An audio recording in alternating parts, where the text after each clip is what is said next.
Hello tout le monde, salut! Salut à tous!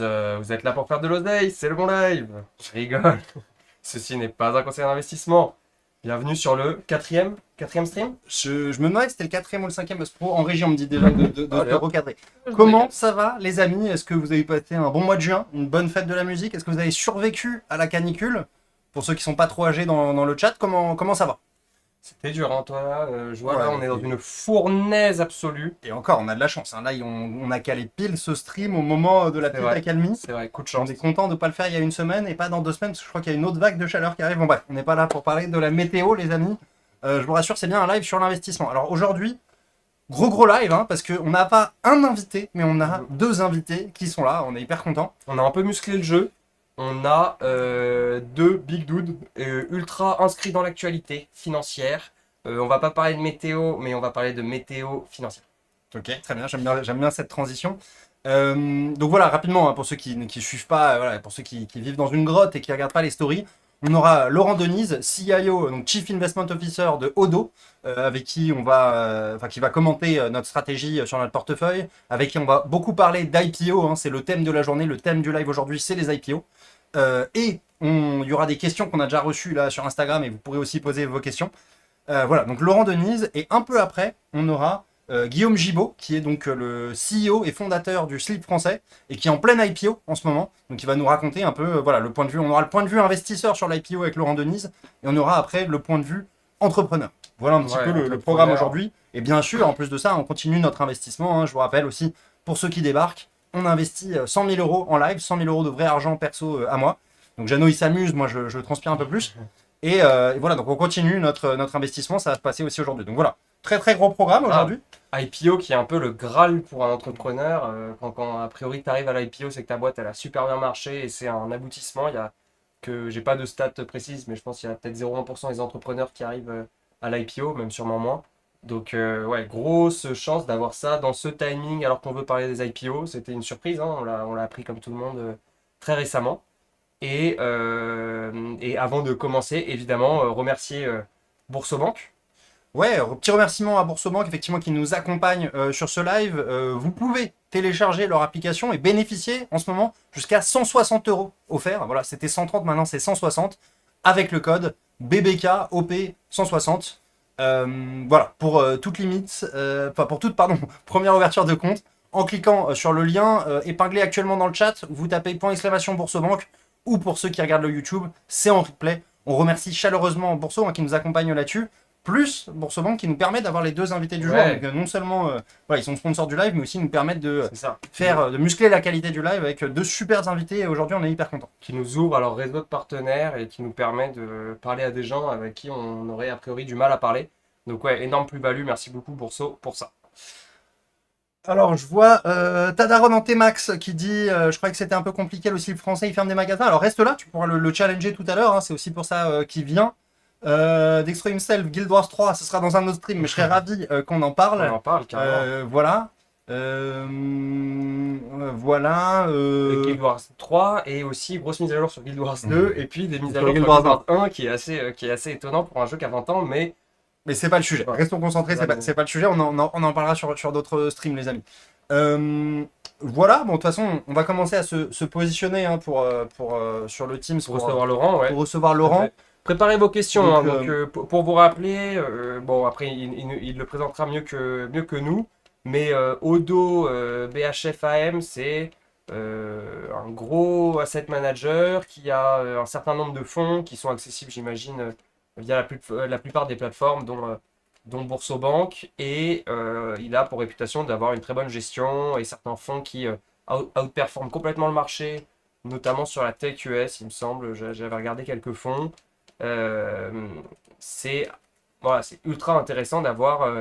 On parle tout le temps de gestion passive versus gestion active. C'est ultra intéressant d'avoir un gérant qui va nous expliquer comment il prend ses décisions et surtout qui va regarder nos allocations, qui va regarder ce que nous on a fait depuis le début de ce live et qui va nous dire voilà, est-ce que c'est intelligent, comment il le challengerait, est-ce qu'on a des trucs mieux à faire.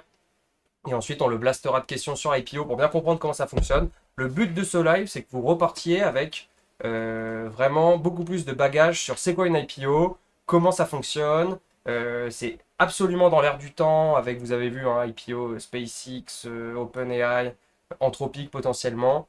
Donc, ils ont un bon fond AI. Ouais, c'est ce que j'ai vu aussi. Ils ont un très bon fond AI. Sympa la tête sur l'Econet. Ok, merci beaucoup, Bizoc. Merci beaucoup, Bizoc. J'ai pas réagi parce que voilà, voilà, c'est un autre partenaire, donc on va pas en parler sur ce live, mais merci beaucoup pour la notification là-dessus. Je pense que Laurent est prêt, je le vois là. Ok, trop cool. On peut peut-être envoyer. Alors, on a un petit setup régie, Tac. je crois, Donc pour. j'aime tout ça, ouais. Je laisse Pro faire son petit. Je laisse la régie setup. Laurent, est-ce que tu nous entends? Oui. Ouais, on t'entend aussi, parfait. T'entends un peu faible. Alors, attends, Voilà, on va attends, je monter règle tout un peu ça. le son. Est-ce que tu peux parler, Laurent, pour qu'on voit comment on t'entend? Ouais, bien sûr. Ok. Vous m'entendez? J'ai Ouais, l'impression que c'est bien, ouais, sur le retour. En tout cas, très c'est bien. bien Est-ce de que notre dans le chat, côté. vous entendez bien? Est-ce que tout le monde entend bien? J'ai l'impression que c'est bon. Bah écoute, Laurent, merci beaucoup en tout cas Là. de Ok.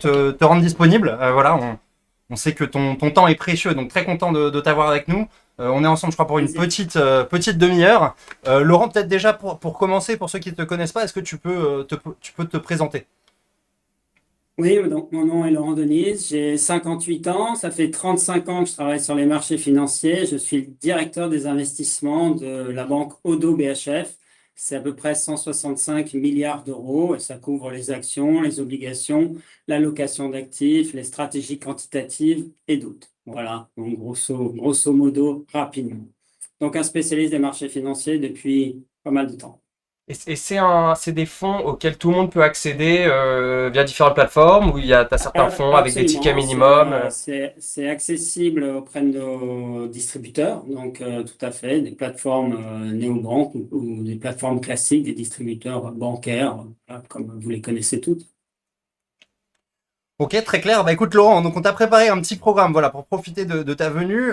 La première partie, c'est on voulait que tu commentes un peu notre portefeuille. Voilà, Oui, notre portefeuille qui est assez simple, hein. On a 70% donc sur le S&P, MSCI oui, World, sur MSCI le World. MSCI World, excuse-moi. je, je connais même pour te dire à quel point je suis loin et je le regarde pas tous les jours, mais voilà. Donc 70% MSCI World, 20% Emerging Market, 10% Nasdaq.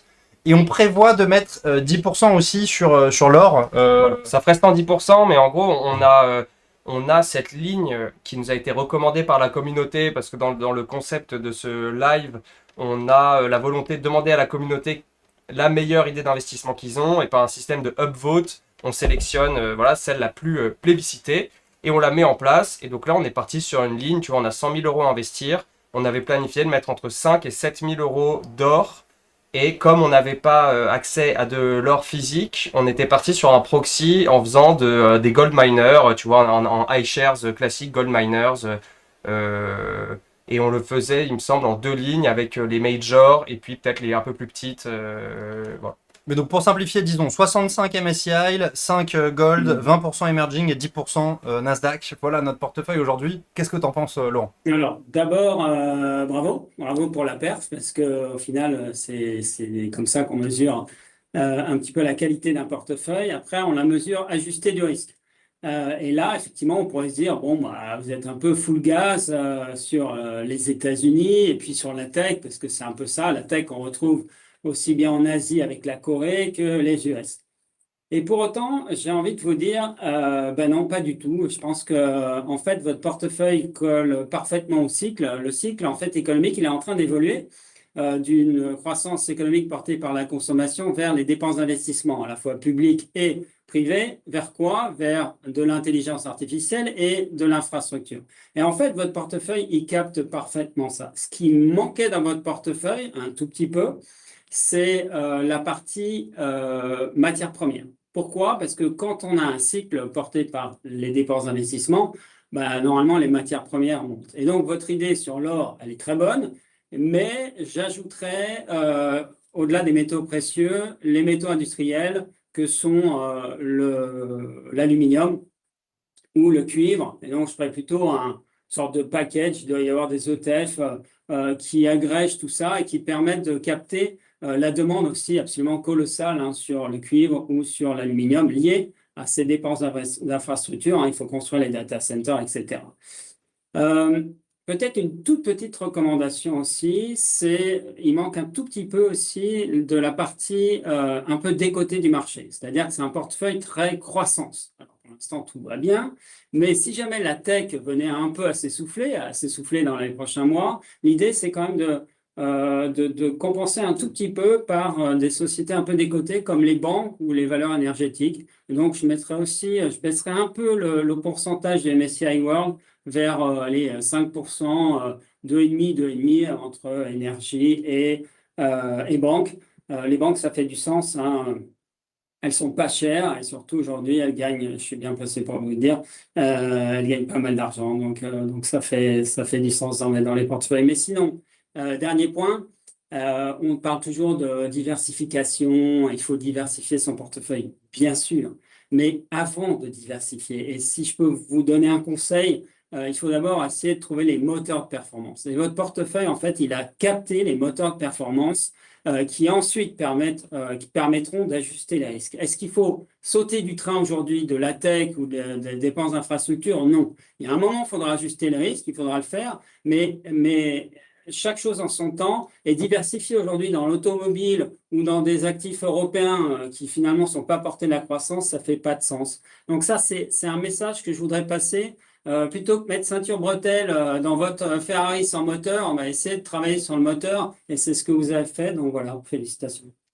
Et à quoi tu vois, Laurent, qu'on est passé d'un cycle de consommation à un cycle d'investissement? C'est quoi qu'est-ce que tu regardes en fait pour La te rendre compte de croissance ça? américaine, par exemple, aujourd'hui, la moitié de la croissance américaine, elle est portée par les dépenses d'investissement. C'est à peu près 1000 milliards de dollars aux États-Unis. C'est 3% du produit intérieur brut. C'est juste colossal. Et en fait, la consommation s'essouffle un peu. C'est un petit peu technique. On a une économie en K. Il y a des gens qui sont très, très riches, qui ont un effet richesse parce qu'ils gagnent au casino des actions tous les jours. En fait, ça monte. Et puis, il y a les autres qui perdent en pouvoir d'achat parce que, en fait, ils ont une baisse de leur salaire réel et surtout, il y a une hausse du pétrole récemment qui les a impactés et puis ils n'ont pas d'action surtout. Donc, la consommation est un peu à risque aux États-Unis, mais en revanche, elle est plus que compensée par des dépenses d'investissement public, la Big Beautiful Bill de Trump, et puis aussi des dépenses privées, Nvidia, etc. Vous les connaissez tous, hein, les hyperscalers, qui en fait dépensent sans compter pour aller chercher le Graal de l'intelligence artificielle, mais qui arrivent à le monétiser. La différence avec la grande crise, c'est qu'aujourd'hui, ces sociétés, elles ont des marges absolument colossales, autour de 70% pour Nvidia, par exemple. Ok. Et juste, juste une autre question. Donc, tu recommandais voilà, d'investir un peu dans les matières premières parce que dans les investissements en infrastructure, il y a. Micro disclaimer hein, pour tous ceux du chat, c'est pas un conseil en investissement, on aurait dû le dire au début, Non, c'est plus tout à une fait, discussion absolument. entre personnes qui essayent de se renseigner sur la finance et d'avoir voilà, des insights de professionnels. Donc voilà, évidemment, il n'y a pas de conseil là-dedans. Je vous redis le disclaimer parce qu'on doit le dire, voilà, investir comporte des risques et les performances passées présagent pas des performances futures. Et sur ce, je vous relaisse la parole. Et tu parlais notamment des banques. Les banques, on peut s'imaginer que c'est quelque chose d'assez cyclique, mais qui est capable de surfer sur différents cycles. C'est-à-dire que si c'est un cycle de consommation, la banque peut en profiter. Si c'est un cycle d'investissement aussi. Pourquoi tu penses que c'est pas mal de mettre des banquières maintenant? Mis à part le fait que vous gagnez. Le métier premier de la banque, c'est de prendre tes dépôts et ensuite de les transformer, de les prêter à long terme. Donc, comme ça, en fait, en prêtant, elle crée de la monnaie. Ça, c'est le premier métier. Mais aujourd'hui, il y a une augmentation des fusions-acquisitions, il y a une volatilité donc qui crée des commissions, il y a une volatilité dans le marché aussi qui crée des opportunités d'arbitrage pour tout ce qui est banque d'investissement. Il y a tous les moteurs de la banque qui sont allumés et qui sont allumés au vert. Donc, en fait, la consommation, encore une fois, même si elle est très disparate entre la population la plus riche et la moins riche, elle est aussi portée par ces dépenses d'investissement. En Allemagne, on a un stimulus fiscal énorme qui aussi va porter la croissance. Le risque des banques, c'est qu'on soit en récession. Aujourd'hui, on n'est pas en récession et tant qu'on a une inflation relativement importante, ce qui est encore le cas, et des taux relativement élevés, notamment à long terme, ça, c'est plutôt bon pour les banques. Ok, c'est intéressant. J'avais une vision plus simpliste de dire voilà, quand c'est très volatile, les activités de marché gagnent, mais du coup, fusion-acquisition, c'est plus compliqué parce qu'on a du mal à se projeter. Et à l'inverse, quand il y a un cycle un peu simple, avec une tendance haussière, mais pas trop de volatilité, c'est la fusion-acquisition qui se porte bien, les activités de marché un peu moins. Là, tu dis que les deux marchent bien en ce moment, quoi. Là, les deux marchent bien parce qu'en fait, on est dans une tendance positive avec beaucoup de volatilité. Donc, tant qu'on est dans cette tendance, en fait, on a les deux. On a quelque part le meilleur des mondes avec effectivement ces fusions-acquisitions qui accélèrent et puis cette volatilité liée à des mouvements erratiques avec des événements géopolitiques qu'on connaît tous. Moi, j'ai une petite question sur les banques parce que bon, Marc et moi, on a travaillé en banque. Moi, j'ai eu des actions Citi et je suis content quand il y en a certaines que j'ai touchées à 40 dollars. Aujourd'hui, ça vaut 150 dollars. BNP, pareil, quand je travaillais là-bas, ça valait 50 euros. Là, ça en vaut presque 100. Pour moi, c'était déjà trop cher le bancaire et donc c'est souvent des mauvaises réflexions de se dire ça. Comment je peux, tu vois, pricer ou me dire, ok, c'est un bon moment d'acheter des bancaires ou un mauvais moment? Est-ce que c'est parce que j'ai l'impression que il y a toute une partie de l'économie qui a énormément recover après Covid et pas forcément la banque. Que la banque, il y en a tout un paquet qui a pas recover après 2008. Comment je sais que ça va pas se reprendre une tarte et enfin, évidemment je ne sais pas, tu vois, mais comment je peux Alors je vais être assez humble par rapport à ça. Je ne sais rien. Enfin, je veux dire, Ok. si demain il y a un événement exogène, une nouvelle guerre, où il y a une récession parce que finalement cette croissance s'étiole, les banques, ça ne sera pas le bon pari. Et on ne va pas se mentir, j'en sais pas beaucoup plus que toi là-dessus. En revanche, ce que je sais, c'est que chacun des métiers génère de l'argent. On n'a pas de hausse des créances douteuses et après en valorisation, parce que c'est ça qui compte. Comment on estime en fait que les banques sont peu chères. L'an dernier, elles ont fait 65%, mais on a un cycle de punition en fait sur les banques depuis en fait la baisse des taux des banques centrales qui ont fait la répression. Bon bah ça y est, on en sort, les taux remontent un peu et donc les banques bah, respirent parce que bah elles touchent tes dépôts à zéro puis elles les prêtent en France à 3,5%. Non, mais simplement ça génère de l'argent. Et après, je ne vais pas être trop technique, mais il y a des mesures de prix rapporté à la valeur comptable qui, au plus haut, valaient deux fois la valeur comptable. Aujourd'hui, on est à peu près en Europe à 1,4. Et il faut se rappeler que les banques participent au financement de l'économie, et surtout en Europe. Et donc là, bah, quand on a effectivement une croissance qui devrait s'accélérer avec ces dépenses d'investissement, bah, ça fait du sens. Donc, et je ne vais pas parler de ratio cours sur bénéfice, parce que là aussi, c'est plutôt intéressant. Donc, les banques, ouais, on revient sur les banques de nouveau après les avoir portées l'an dernier. Ok. Ok, très clair. D'autres questions sur la macro, le portefeuille, ou tu veux Non, qu'on bah passe sur le sujet j'ai IPO? non, bah on va. Ok, merci beaucoup. On va considérer du coup diversifier via un fonds, enfin ou via ouais un index qui puisse Non, refléter la faites des performance des ETF, banques. ouais, Ouais, faites un ETF. une sorte de Ouais, SX7E, je sais pas, un voilà, truc comme ça. exactement. Mais Ou alors même, SX7E ou même au niveau monde? global, hein, ça Ouais, fait du ok. sens, hein. Ouais. Plutôt niveau monde. Et pareil sur les matières premières, mais sans se cantonner, on va dire, aux precious metals, mais aussi envoyer du basic metals avec cuivre, zinc, aluminium, comme tu l'as dit. Est-ce qu'on essaye Exactement. d'inclure un peu d'oil pour jouer les rotations, les cycles et se hedger un peu par rapport à l'inflation? Ou est-ce que Non, moi, je crois pas trop à l'inflation. Pour être honnête, je pense qu'on n'a pas d'effet de second tour, c'est-à-dire de hausse des salaires. Et tant qu'on n'a pas ça, et je crois vraiment au gain de productivité immédiat. Le pétrole, ça peut jouer de manière tactique parce qu'on est revenu sur les niveaux pré-guerre. Après, attention, hein, on avait un différentiel d'offres et de demande assez important avant. Et je pense qu'on est quand même vers une défossilisation de l'économie qu'il ne faut pas sous-estimer. Ouais, je serais moins tenté par le pétrole. Ok, moi j'ai une grande thématique que j'aime en ce moment, c'est l'électrification. Absolument. Est-ce que ça, comment je joue ça? Est-ce que c'est via un mix action-matière première ou est-ce qu'il y a un moyen plus simple de le faire? Donc électrification, juste pour ceux qui nous regardent, c'est le fait évidemment une sorte de transition énergétique, on va de plus en plus vers l'électricité, mais aussi comment armer les réseaux, comment armer les infrastructures pour que on puisse bah, délivrer cette électricité, la stocker, voilà, donc des bobines, des résistances.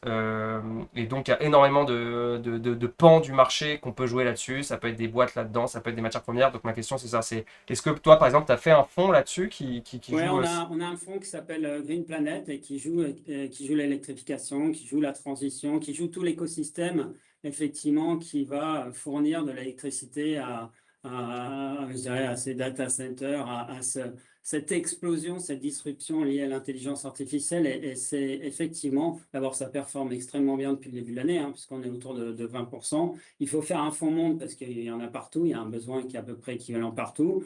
Bah voilà, il faut le faire sous forme de fonds.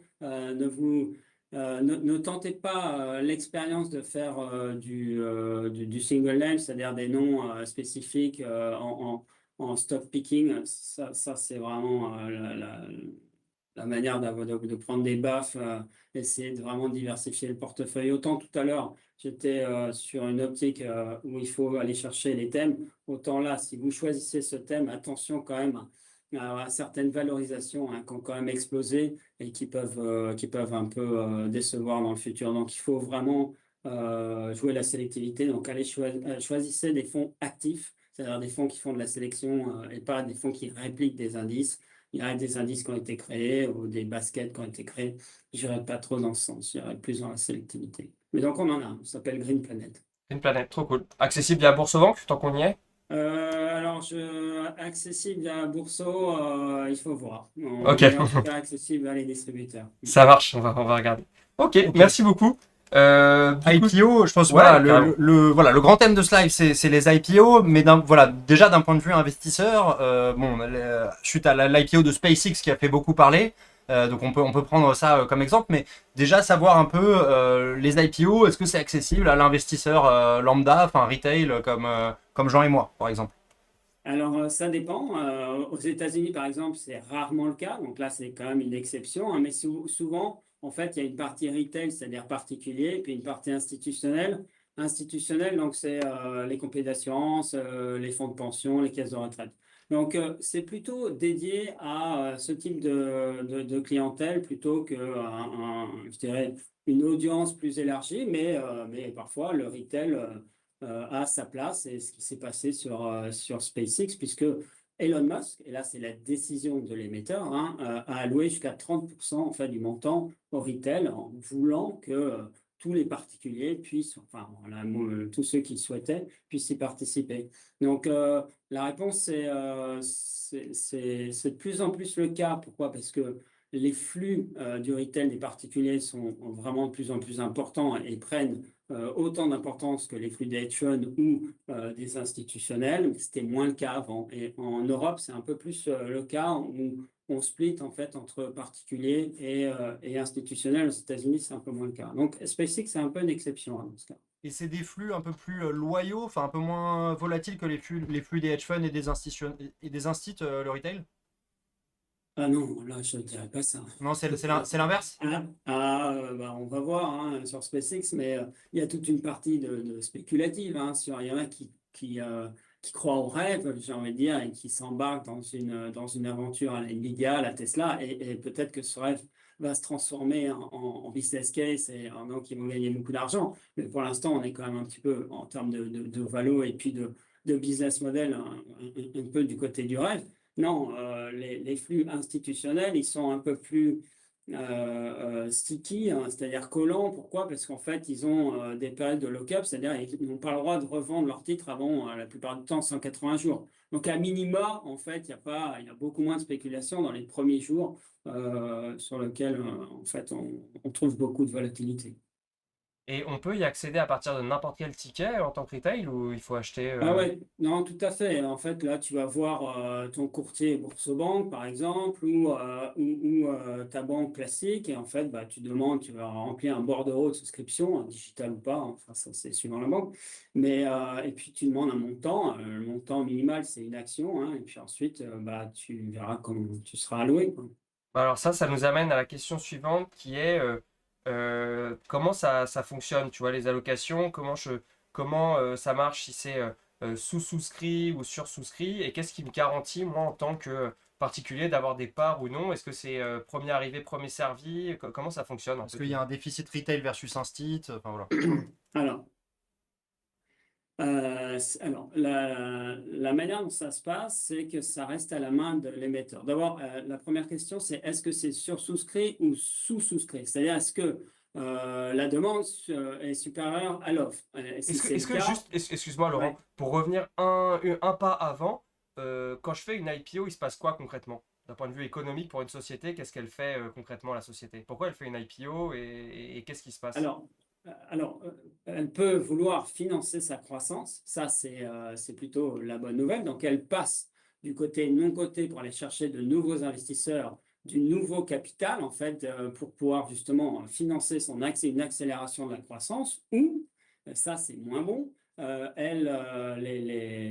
dirais les gérants historiques de la société décident, eux, de vouloir monétiser un peu leurs gains et de sortir de cette histoire, plus ou moins en partie, ou elle peut décider de rembourser de la dette au travers de cette introduction en bourse. Là aussi, ce n'est pas forcément un très bon signe. Donc le bon signe, et là pour le coup, c'est le cas de SpaceX, hein, c'est vraiment de financer une croissance importante. Donc c'est le passage en fait d'un univers d'investisseurs privés, d'investisseurs qualifiés à un monde un petit peu différent avec une autre source de financement et puis un appel au marché, on appelle ça un appel au marché auprès d'investisseurs qui soient institutionnels ou privés, notamment voilà, SpaceX c'était sur le thème.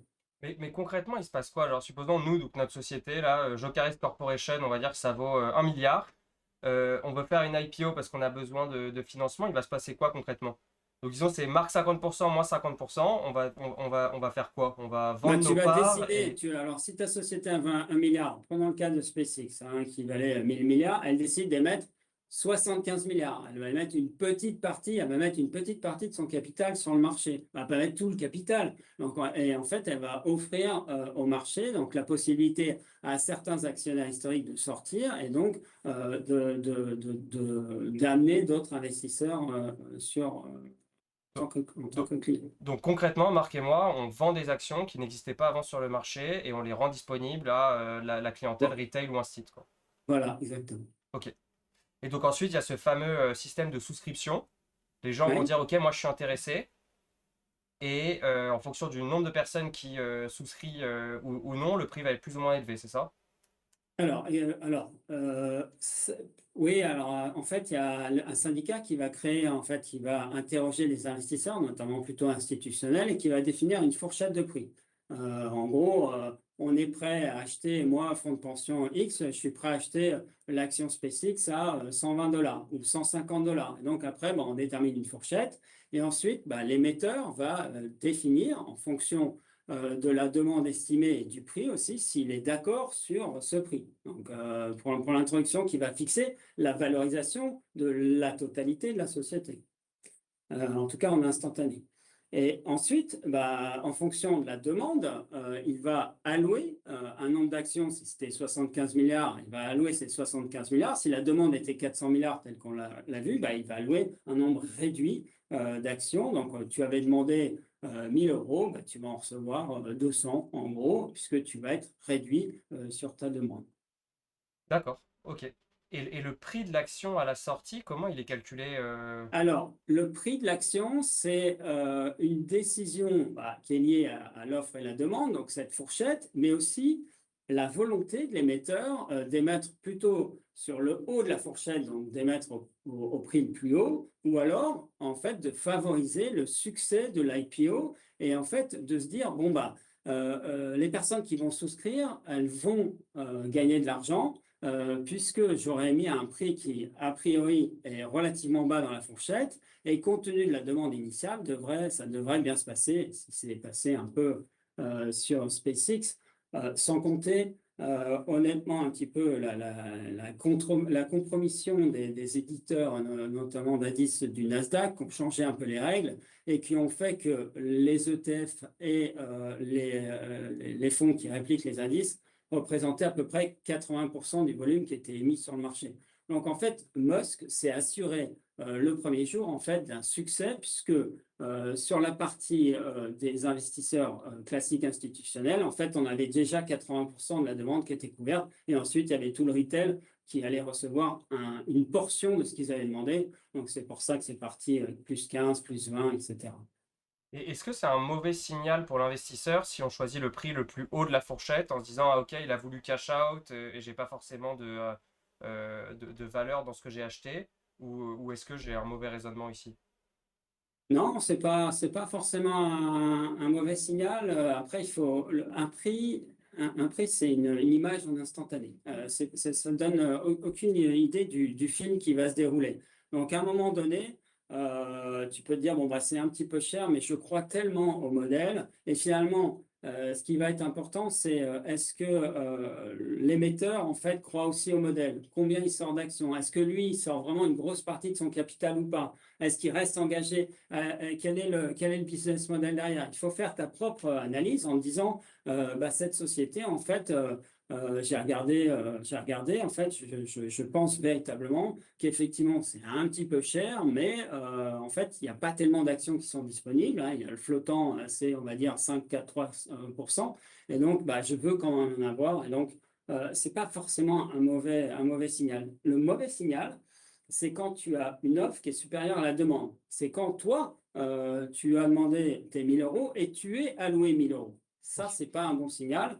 Parce que là, tu te dis, bah, merde, Je suis seul dans le je vais bateau, là, quoi. et là, je suis seul, et tu regardes un petit peu autour, et tu te dis, bon, eh ben, a priori, je me suis trompé, et bah, je vais peut-être devoir, ou en tout cas, je vais devoir attendre, ou pourquoi pas, je me suis peut-être trompé dans la valo de ce que ça valait, quoi. Donc toi, un peu, voilà, quand tu décides ou non de rentrer dans une IPO, c'est quoi les différentes choses que tu vas regarder pour te dire est-ce que c'est une bonne affaire ou pas? Alors, on va d'abord regarder à quoi ça sert. C'était ta question. À quoi ça sert cette IPO? Est-ce que c'est pour financer la croissance ou est-ce que c'est pour cash out, comme tu l'as dit? Bon, si c'est pour cash out, tu as moins envie. Donc, d'abord, ça, c'est la première chose. Et puis après, tu vas faire une analyse classique de société, hein. C'est-à-dire, tu vas regarder ce qu'on te promet, le business model, hein, dans le prospectus. Et puis, tu vas voir si les hypothèses qui sont prises correspondent à peu près à tes anticipations. Tu vas regarder les avantages concurrentiels de la boîte, ce qu'elle peut devenir, notamment sur SpaceX. Il y a quand même trois poches en fait entre Starlink, Starship et puis XAI. Il y en a qu'une qui est rentable, mais pour autant, après, une fusion avec Meta fait peut-être du sens. Une fusion avec Tesla, pardon, fait Hmm. peut-être du sens dans le futur et pourrait créer un groupe en fait qui là en fait pourrait vraiment créer de la valeur avec une partie énergétique, une partie AI et une partie data center dans l'espace. C'est le rêve de Musk, mais c'est un rêve qui paraît peut-être difficile à croire, mais qui est potentiellement faisable, hein, dans un environnement en fait où on a une vraie disruption. Donc voilà, tu es obligé de faire ton analyse et ton propre avis. Encore une fois, il y a un prix en instantané, c'est une image, mais c'est comment toi tu vois le film. Et c'est le film, c'est ton anticipation. C'est aussi simple que ça. Moi, perso, comment j'ai toujours vu l'IPO versus... Parce que la vraie question de l'IPO, c'est quel intérêt de le prendre pendant la phase d'IPO plutôt que de le prendre 3 jours après, une fois que j'ai vu les effets de volatilité. Pour moi, c'est purement du spiel en me disant... Enfin, c'est mon point de vue, hein, de me dire... ah, bah, je vais tenter le truc, potentiellement je perds 10%, potentiellement je gagne 20%, j'en sais rien. Alors que si j'attends un peu, je pourrais me l'acheter si vraiment je crois dans la thématique de la société, ou alors je me prendrais un indice dans lequel cette valeur est incorporée. Qu'est-ce que tu penses de ça? Ouais, ouais, pour les particuliers, c'est ça. Ok. Euh, et je suis pas sûr qu'il faille jouer à ça parce qu'en fait, ça sert à rien parce que tu vas être alloué un tout petit montant, donc tu vas être aussi frustré. Alors, tu auras gagné, voilà, sur tes 1000 euros, tu auras eu 100 euros, tu vas gagner 10-20%. Mais au final, c'est pas ce que tu souhaites, quoi. Enfin, tu vois, donc, je suis pas très fan de ce jeu spéculatif. Je pense que aujourd'hui, il y a une telle volatilité dans le marché que tu vas aller chercher des actions sur le marché coréen ou tu fais même des indices coréens, tu gagnes quasiment 100% depuis le début de l'année avec un vrai raisonnement fondamental, un vrai raisonnement appuyé. Si c'est pour faire de la spéculation, moi, c'est pas un truc qui m'intéresse et c'est quelque chose en fait qu'il faut même pas favoriser parce que ça crée de la volatilité, ça crée en fait plus de risques sur les marchés sans vraiment créer de la valeur. Donc, bon, mais je te rejoins sur la manière dont c'est appréhendé par les trois quarts en fait des clients particuliers, parce que ouais, ils y vont et puis ils espèrent que ça va faire 20%. Allez, je balance Hmm. et j'ai gagné mes 20%. Et puis même si j'aime, j'espère que ça va rebaisser et puis je reviendrai quand ça aura baissé. C'est exactement ça. Ah. Ah, écoute, merci beaucoup. Et peut-être. Réponse très honnête sur l'IPO, peut-être on lance la phase de Q&A. Ouais, carrément. Le chat, n'hésitez pas, c'est maintenant vos questions pour Laurent. Nous, en attendant, on a déjà récupéré quelques questions sur Instagram, Ouais. principalement sur On vous LinkedIn. rappelle, hein, pour ceux qui arrivent, Laurent Denis, CIO chez Odo BHFAM, donc un créateur de fonds voilà, sur différentes thématiques. Vous pouvez aller voir sur leur site ce qu'ils font. Laurent nous répond depuis une bonne demi-heure à plein de questions que nous, on se posait en perso. Donc là, c'est à votre tour. Si vous avez des questions, on en a aussi récupéré N'hésitez pas, oui, sur alors, Insta. on a quelques-unes. Envoyez tout ce que vous avez. Il y en a quelques-unes, il y en a des sérieuses, il y en a des plus ou moins folkloriques aussi qu'on te posera aussi. Voilà, il y en a côté vraiment investissement, d'autres côté carrière. Alors, première côté investissement de Louis, est-ce que la conviction actuelle du marché concernant l'IA est une bulle? Alors, on rentre dans une bulle, et ça, on ne peut pas le nier. Mais, et donc, pourquoi? Parce qu'effectivement, on a certaines exagérations de valorisation.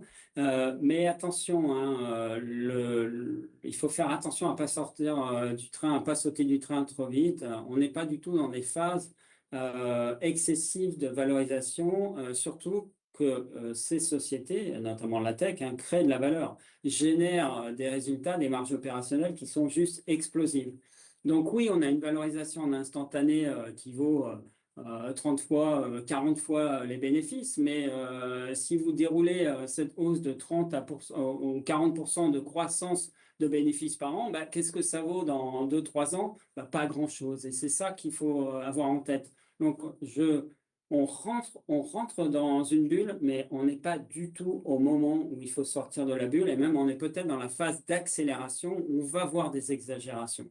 Mais il faut aussi avoir conscience de la disruption dans laquelle on est, c'est-à-dire une accélération en fait de la création de valeur qui est juste mais fondamentale et phénoménale. Donc votre portefeuille, par exemple, la tech, restez sur la tech. En revanche, la tech, et je vais vous donner un chiffre, hein. La tech, ça veut tout et rien dire. Si on fait de Ouais. l'infrastructure IA depuis 3 ans ou des éditeurs de logiciels qu'on appelle software, bah, le différentiel de performance, c'est quoi? 300%. 300%. Donc, le problème, c'est ça. C'est en fait sur quelle thématique on investit. Et donc, la bulle, bah, oui, il peut y avoir bulle sur certains secteurs, et notamment les éditeurs de logiciels qui sont disruptés, dont on questionne la valeur terminale. Est-ce qu'ils seront encore là, ces éditeurs, dans 5 ans, dans 10 ans? Et là, on peut se poser la question. Et puis après, il y en a qui sont portés par tout ce qui est mémoire, SK Hynix, Samsung, Micron, comme vous les connaissez. J'imagine que vous en parlez régulièrement. Je sais s'il y a des questions dans le Bien chat, sûr, vas-y, vas-y. les pick-up. En attendant, donc, question volontairement un peu provocatrice. En investissement, est-ce que le passé présage le futur? Euh, Alors, on s'en sert dans les modèles, hein, mais malheureusement, non. Malheureusement ou heureusement, non. Et c'est ça qui fait la beauté de notre métier, c'est-à-dire que bah, il faut toujours se réinventer. Je vous parlais tout à l'heure d'essayer d'identifier les moteurs de performance, les tendances. Et ben quelque part, c'est pas des tendances passées. Là, on voit qu'on a été complètement chamboulé par le Covid, par la guerre en Iran. Ben, voilà, il faut tous les jours se réinventer, se dire qu'est-ce qui va créer de la valeur et aller se positionner sur ces segments, ces régions, ces sociétés particulières. Donc, non, le passé ne présage pas de l'avenir, et heureusement, parce qu'on est. Question plus anglais carrière. Est-ce que tu conseilles aux jeunes d'aller bosser en finance? Oui, je conseille. Alors, il y a 2 ans, j'aurais dit surtout pas. Là, on a une attrition des marges, c'était compliqué, une énorme pression, il y a une concurrence vraiment exacerbée. Et puis là, il se passe un truc, mais absolument colossal avec le développement des agents IA.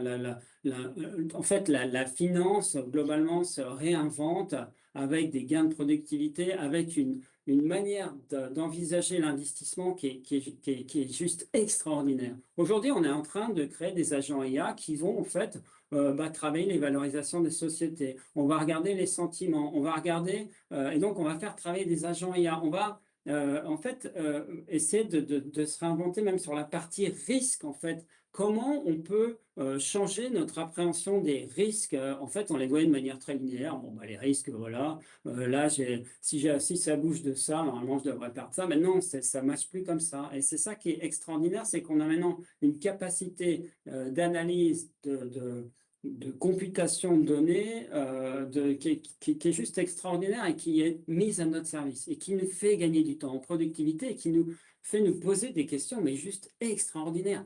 Comment moi je peux créer de la valeur en allant chercher du traitement du langage naturel et identifier des sociétés qui sont sur l'intelligence artificielle, sur l'électrification, en étant tout seul dans ma chambre. Et ben en fait, je vais utiliser des modèles, des algorithmes d'intelligence artificielle et tout seul, je vais arriver à sélectionner les bonnes sociétés. C'est ça qui est juste extraordinaire. Donc oui, il faut aller dans la finance et oui, c'est un métier qui est en train de se réinventer et qui va devenir génial. Il y a une période là, un petit peu compliquée dans le recrutement, mais au final, faites de la data. J'ai envie de vous dire, ceux qui étudient, faites de la data. Et pas pour la data. La data, les data scientists, ils vont être remplacés par l'IA. Faites de la data pour juste comprendre. Et après, travaillez vos skills émotion, vos skills de capacité conceptuelle, de capacité à en fait faire du Lego. Parce que ça va être ça. Vous allez être en fait des créateurs de Lego. Vous faites de la finance, vous allez en fait ajuster les Lego. Et c'est ça qui est fantastique. Le Lego Valo, le Lego macro, le Lego je sais pas quoi. Et en fait, on va construire quelque chose de nouveau. Et c'est ça qui est top. Et vous utilisez beaucoup l'IA chez Odo? Vous avez Ouais, des agents qui font, on a comme tu dis, commencé on a commencé il y a 8 ans. On a en fait lancé un fonds d'intelligence artificielle, mais qui embarquait en fait des modèles d'intelligence artificielle de traitement des langages naturels. Alors c'est quoi? On va regarder dans les articles de presse ou dans des blogs des mots en fait qui correspondent à l'intelligence artificielle et on va le relier à des sociétés puis on va le qualifier. Est-ce que c'est des articles positifs et est-ce que ces sociétés en fait sont de plus en plus citées? Est-ce que c'est de plus en plus positif? Et donc on a un classement de sociétés qui appartiennent au thème et puis ensuite bah, on regarde si elles sont robustes ou pas et puis on les achète. Et ça marche en fait. On a un ok. fonds qu'on a lancé depuis 8 ans qui fait pas très loin de... Non, là je vais pas avoir le droit de le dire. Donc, qui fait des très belles performances. Voilà, merci à la compliance. Je vous invite à le regarder. Voilà. Ok, ça marche. Question un peu plus fun de Lucie. Est-ce que tu as atteint ce poste parce que tu es beau gosse ou est-ce que c'est grâce à ce poste que tu es devenu beau gosse? C'est. Alors, ouais, j'en sais rien. Vous me faites rougir. Non, c'est grâce à ce poste. C'est parce que en fait, on se réinvente tous les jours. Enfin voilà, c'est ça. Et je vous invite en fait à faire ce métier. Alors, on est moins beau gosse qu'influenceur, hein, donc évidemment, je vous invite D'accord. peut-être à faire ce métier d'influenceur. La Parce que contre-attaque. là, on est encore plus beau gosse, mais bon, la finance, on y arrive aussi, et c'est pas en arrivant beau gosse, c'est en le devenant, mais parce que ça vous maintient en vie, parce que, et il y a plein d'autres métiers comme ça, mais aujourd'hui, la finance et l'asset management, notamment la gestion pour compte de tiers, c'est un truc on embauche plein de jeunes et c'est ça qui est vivifiant, c'est ça qui est top. Mais c'est vrai que blague à part, c'est vrai qu'en finance, il y a quand même souvent des gens qui font un peu plus jeunes que leur âge. Je sais pas si c'est l'obligation en fait de rester dans une très bonne hygiène de vie pour tenir le rythme. Est-ce que c'est le challenge intellectuel qui te maintient jeune? Enfin, je sais pas, mais souvent, enfin, tu vois à qui je fais référence. Il y a des Ouais, personnes ouais. qui faisaient 5, 10, 20 ans de moins, même pour certaines, ça arrive quoi. Euh, Bah, il faut une bonne hygiène de vie, mais enfin, il y a d'autres métiers qui sont comme ça. Ça, c'est difficile de répondre à ça. Bon. Après, c'est peut-être effectivement que les financiers sont au départ peut-être un peu plus fainéants et essaient de faire travailler leur cerveau pour faire travailler des modèles, par exemple. C'est ce qu'on fait un peu aujourd'hui. Donc, au final, ça préserve un peu. Ça, c'est pour la joke. Bah, écoute, on est ouais. bon? Ouais, on est Ok. bon. Merci beaucoup, Laurent. On a appris, nous, à titre perso, plein de trucs. Il y avait beaucoup de choses. C'était Bah, très dense. merci. Je regarderai Ouais, le merci à replay vous. tranquillement, moi, Ouais. pour remarquer ce que tu as dit, mais c'était hyper intéressant. C'était dense. Tu Bah, pourras merci à revenir? vous. Tu voudras bien revenir? Ah bah, avec plaisir, si vous C'était m'invitez. c'était ta première fois sur Twitch?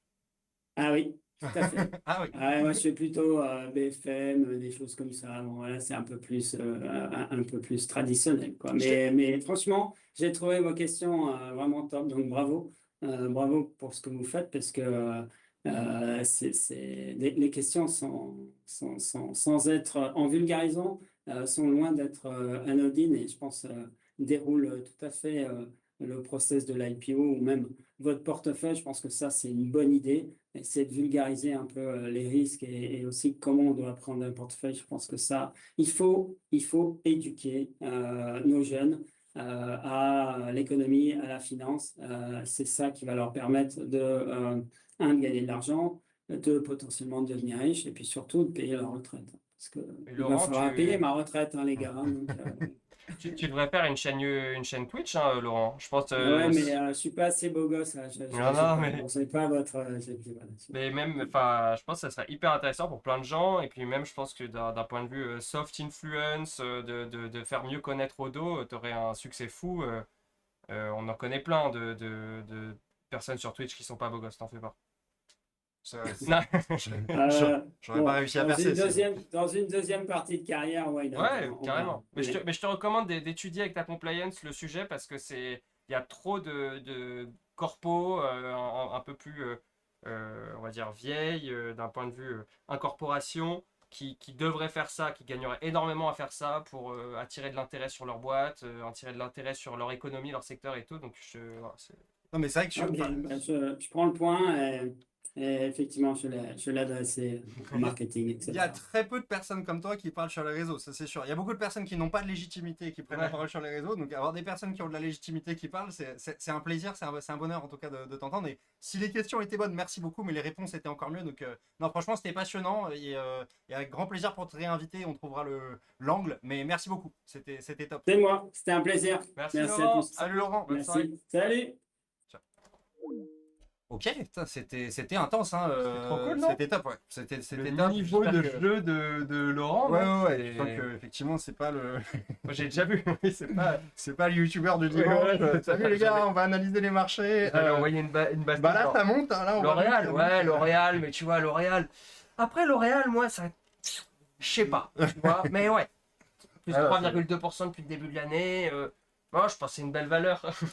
Ouais, il a clairement Ouais, augmenté il- notre niveau de jeu. Donc c'est Ouais. là, c'est cool, franchement.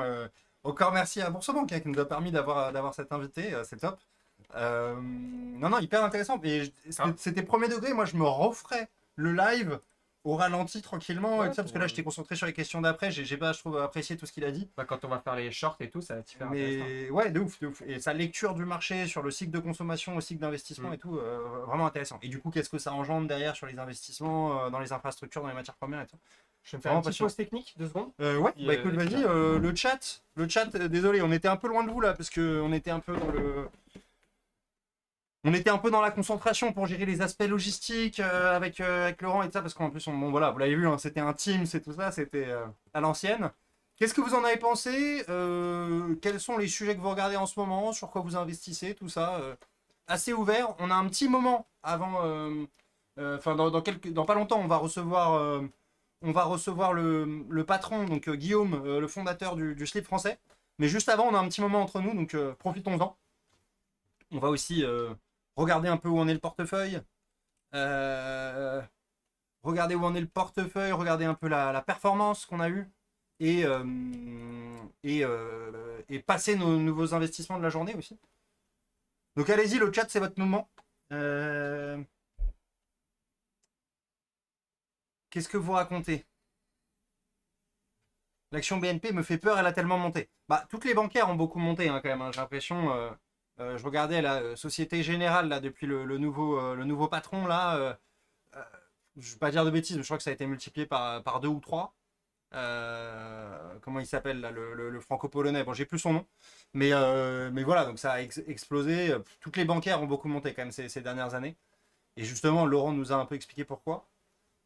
Je sais pas si BNP voilà, Krupa, ne pas confondre avec Cupra, Slavomir Krupa. Je sais pas si BNP a surperformé sur les bancaires pour le coup. J'ai pas la data.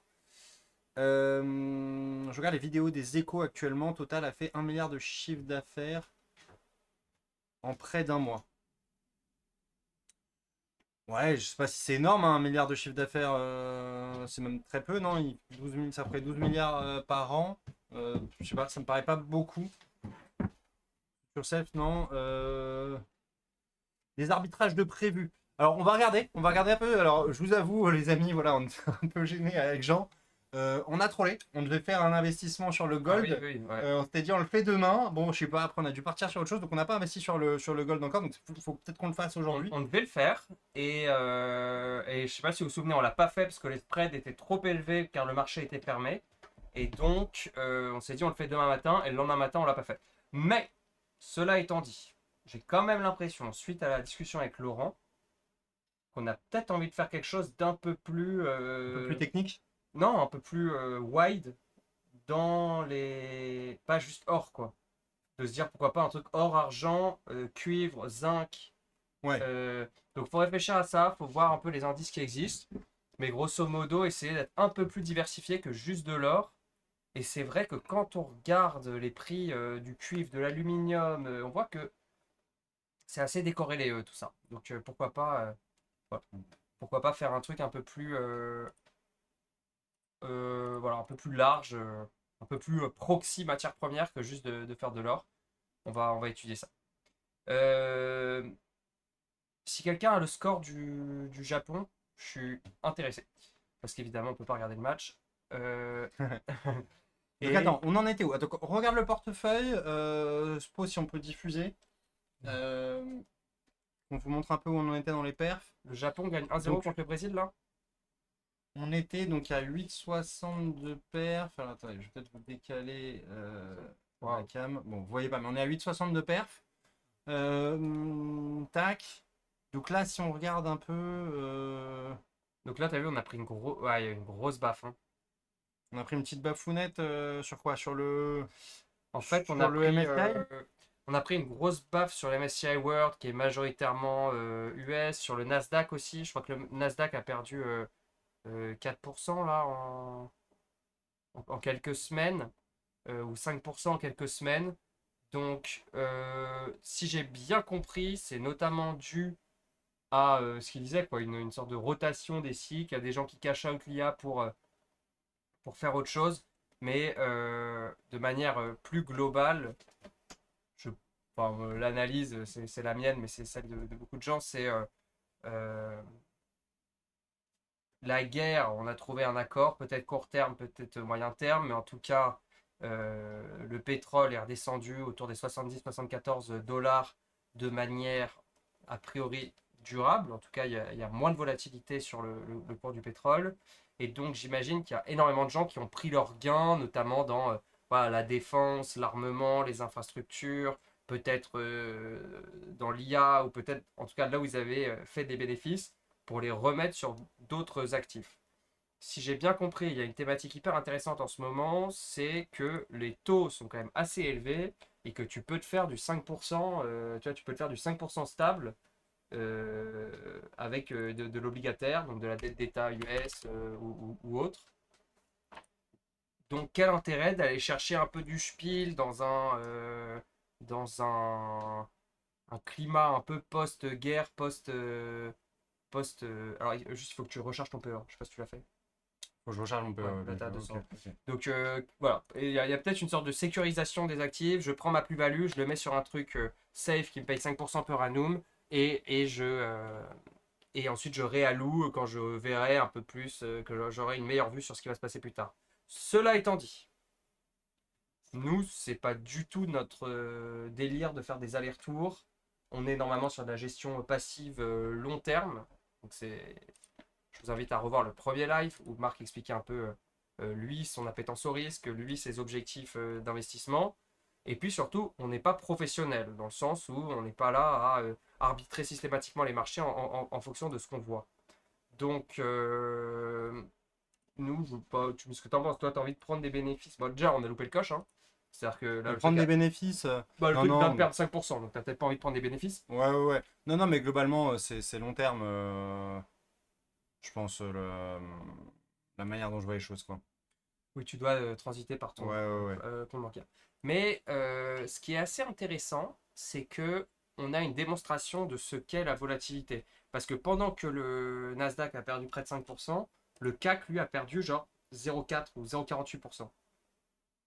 Donc, on avait un peu trash talk le CAC au C'est début vrai. de cette série de live, mais on voit que ça a quand même ses avantages. C'est moins volatile, c'est peut-être moins dépendant d'un secteur ou d'un autre, mais en tout cas, c'est surtout indépendant des US. Et comme nous, on est très MSCI World, Nasdaq, on est très voilà, exposé à ce qui se passe aux US. Et, et on a pris un peu une douche froide, quoi. Hein. Pour rappel, on était à la même. Enfin, voilà, nos lignes étaient plutôt à plus 7, plus 8%. Là, elles sont à plus 4%.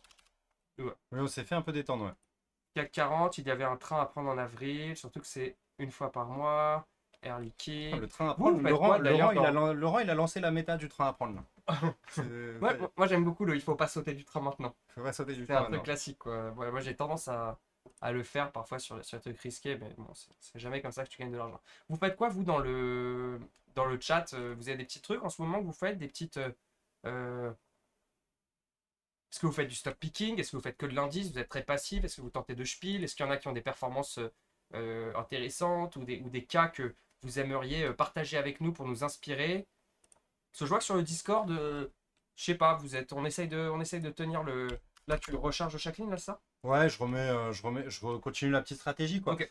Donc attends, parce qu'on faisait quoi? On faisait 10 000 euros, on mettait 7 000 euros dans le MSCI, 2000 dans le. Non, Attends, c'était un peu moins. on a fait 19 en 3 streams, moins 764, donc on a fait On 18 était 000. peut-être plutôt 6, ouais. Ouais, on était plutôt à 6. Attends, donc là, si je somme tout, ça fait quoi? Ça fait 20, 27, c'est écrit. 27. 6. Et donc, combien de plus-value? Dont 1000 euros, donc 26, divisé par 3, du coup, c'est ça qu'on faisait?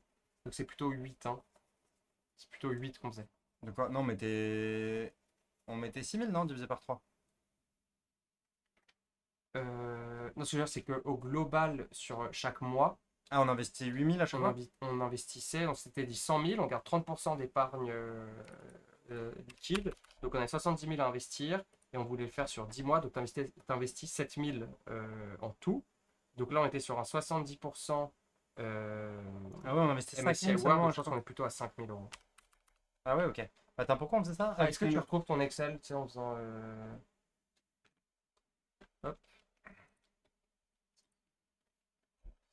Mais oui, alors, il Terra Wolf, acheté en août dernier, jetez un œil. Alors, Terra Wolf, je l'ai pas, ils font quoi Terra Wolf? Euh, Twitch. Ok, donc qu'est-ce qu'on faisait? Filiale de Google Data Center. Ok, ok.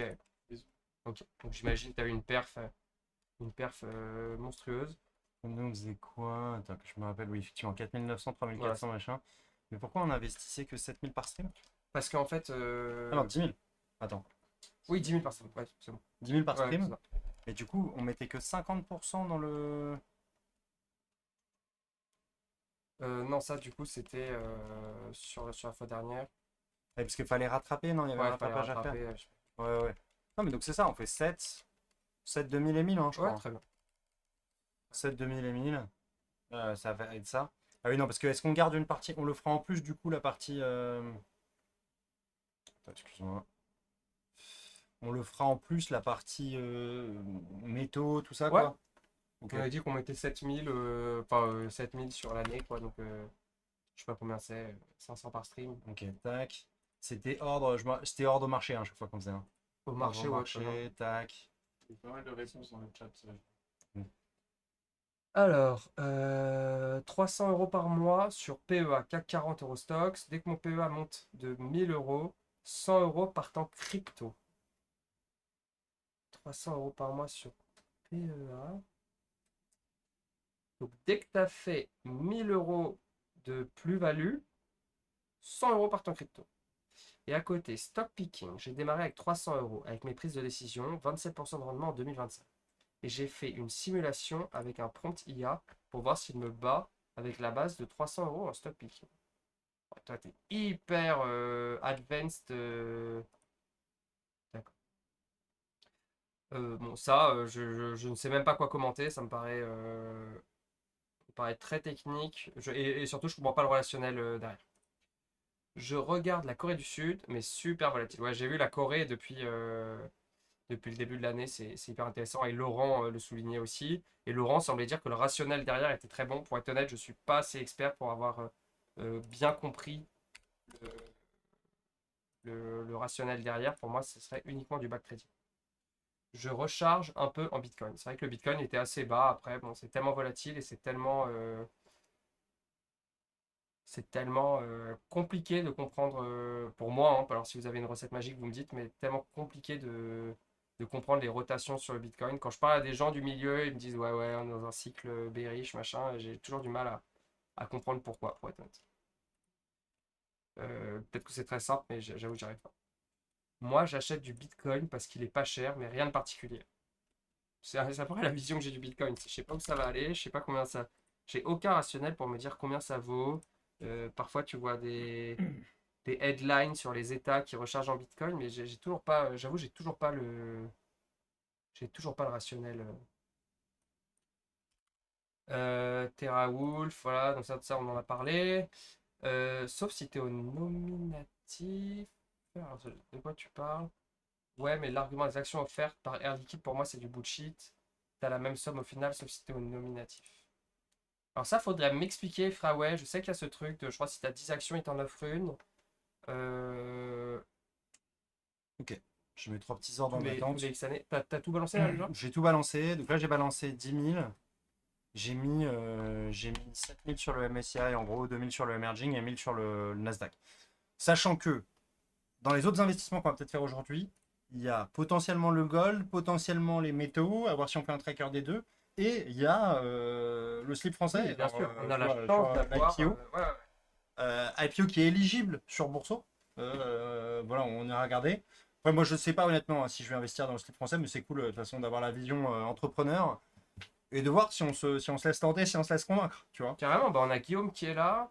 Est-ce que il arrive à quelle heure, Guillaume? Il arrive C'est un peu plus tard. Là, on a, peu plus on a un tard. peu de temps, c'est un peu plus tard qu'il sera là. Faut regarder pour l'or ou. Mais, Ouais. mais Alors. on peut regarder l'or, on peut regarder les trackers. Ouais, carrément. Bah, on peut aller regarder. Du coup, tu peux aller sur Boursorama. Et on va aller regarder. Ouais, tape Boursorama. On va aller voir sur leur site pour. Tu sais, vas-y, Actu. Je vais sur je là. Ouais. Alors, donc là, on va aller chercher. Tu peux mettre l'écran, Spro? Merci. On peut aller chercher donc bourse. euh, euh, Matières premières tout à droite. Ouais. Tac. Est-ce que Argent, le cube, c'est l'acier. là qu'on va trouver les ETF? Je Métaux. sais pas. Peut-être dans ETF ETN. Va dans ETF d'investissement palmarès. Peut-être qu'on a la centrale qui peut nous aider là-dessus. Donc, L'appel à un ami. L'appel à un ami. Stratégie thématique, industrielle, technologie, tech, énergie, matériaux de base. matériaux de base. Ouais, matériaux de base. Allez, on l'attend. Matériaux de base. Donc là, qu'est-ce qu'il nous propose? iShares Gold Producer. iShares. Tu veux aller voir ça un petit coup? Global, Timber and Forest. Mec, Timber, je crois que c'est les bûcherons. Je suis pas vraiment sur le bon. Je suis pas dans Je suis le pas sûr d'être sur le délire. bon. Gold Producers. C'est que le gold là. Donc ça, c'est Gold Producer. Tu sais, c'est le. Je crois que celui que vous connaissez. Regarde composition. Je crois qu'on va réavoir nos usual suspects. Et en plus, il est non éligible. Mais oui, ça, c'est le truc qu'on voulait faire l'autre fois. Donc, On va se mettre un filtre éligible, non? ouais, mais alors ça, donc évidemment, matières premières, toujours pareil, hein. Soit tu vas essayer d'acheter les matières premières directement, soit tu vas essayer d'acheter les producers ou tu vois les compagnies qui font du gold mining. Mais si tu fais les matières premières directement, ça ne sera pas dans le PEA. C'est un plan épargne action. Euh,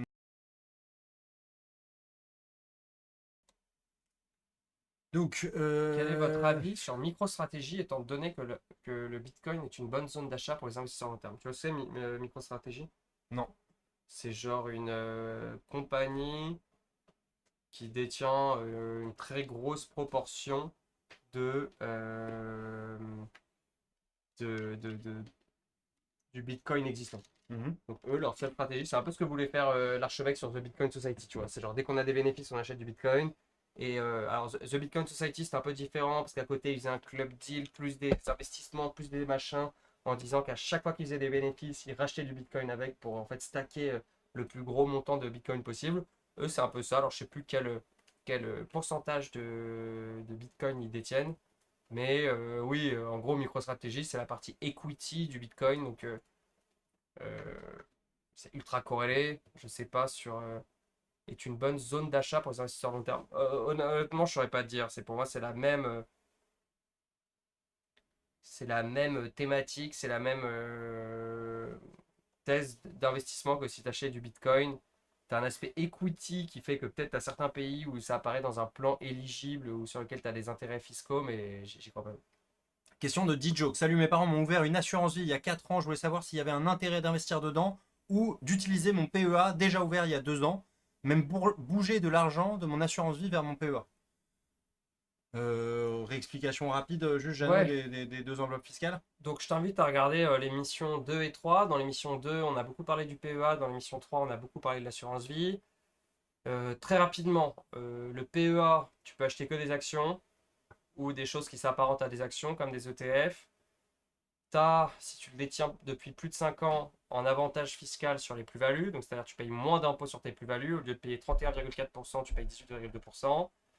Euh, assurance vie, de l'autre côté, c'est un très bel avantage sur la transmission. Donc, c'est-à-dire, si la personne qui détient le contrat d'assurance vie décède, tu peux la transmettre aux personnes que tu as mis dans tes clauses bénéficiaires et tu paieras pas ou peu d'impôts sur ce que tu leur transmets.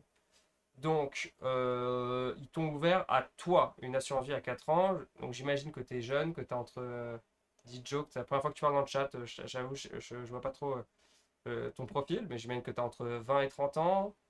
Euh, je pense que ça sert à rien de le tuer, ton contrat. Après, ça dépend ce dans quoi tu investis.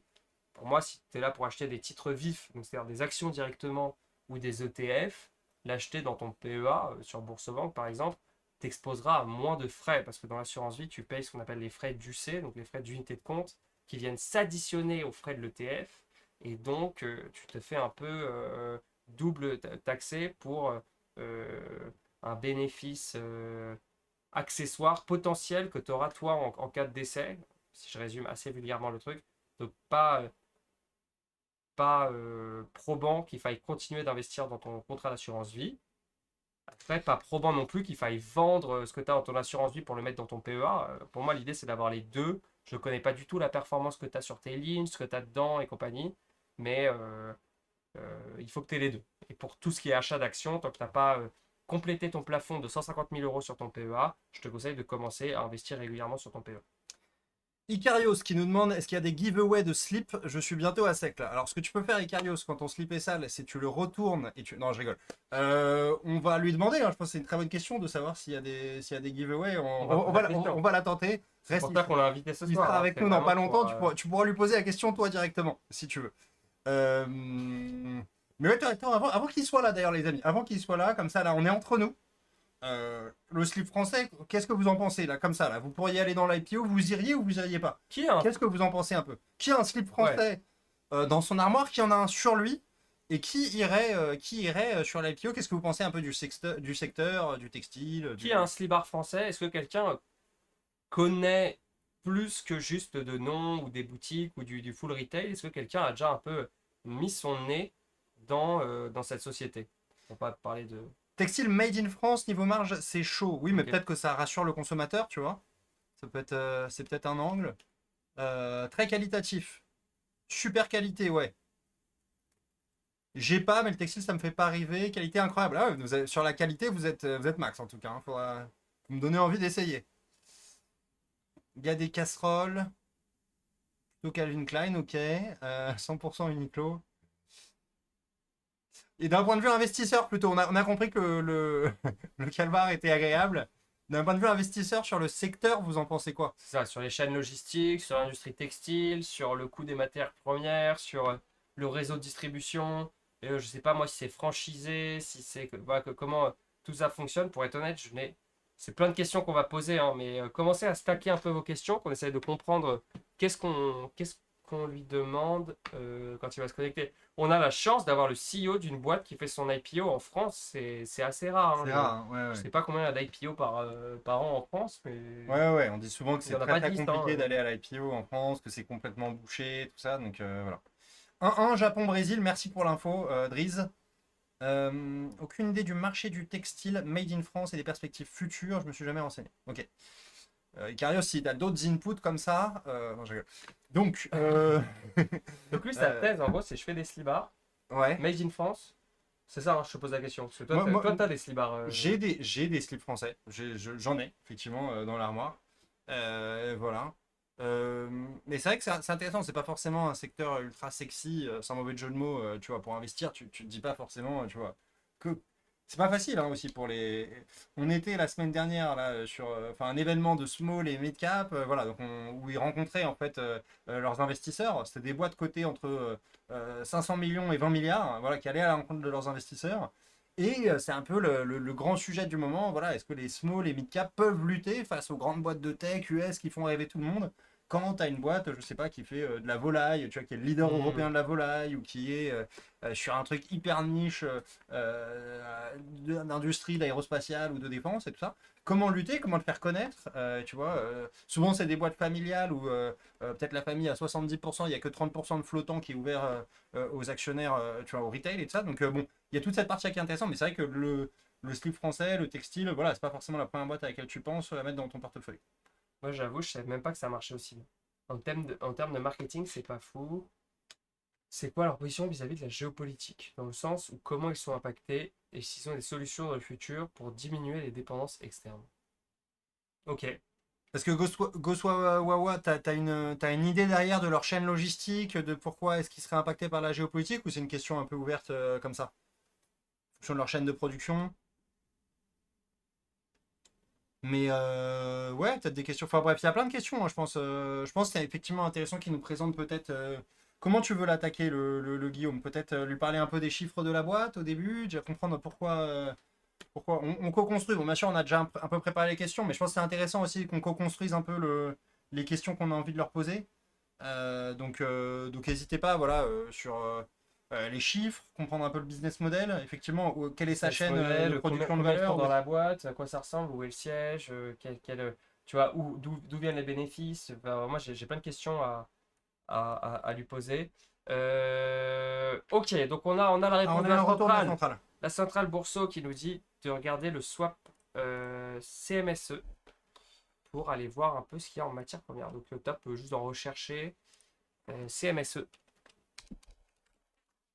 Et on va aller voir donc iShares Diversified Commodity Swap. Oh là, alors ça c'est une bonne gueule.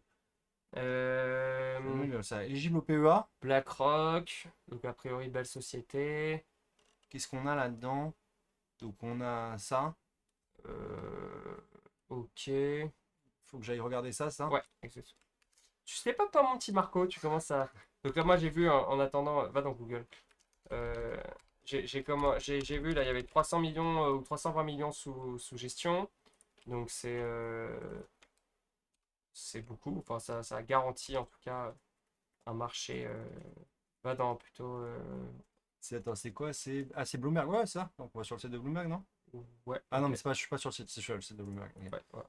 Tac. Donc ça garantit une bonne liquidité. Alors, Ok. Oui, mais sur 10 ans, là, ça gueule. attention, Jean. Tu oublies quelque chose. Les performances passées ne présageant rien des performances Totalement, futures. totalement. C'est plus un truc qui est ultra volatile pour une. Enfin, tu vois, qui fait que des sortes de sinusoïdes. Pour un investissement long terme, ça fait toujours un peu douter. Une chiffre là, c'est passé. Attends, mais c'est passé en 2020. Ah ouais! Bah ouais, Ça fait x3 la guerre en en. Ukraine. Ouais. Bon. Ok. Ouais, carrément. Et puis là, le respect. Donc, qu'est-ce qu'on a dans ce petit. Attends, mais moi j'aimerais bien.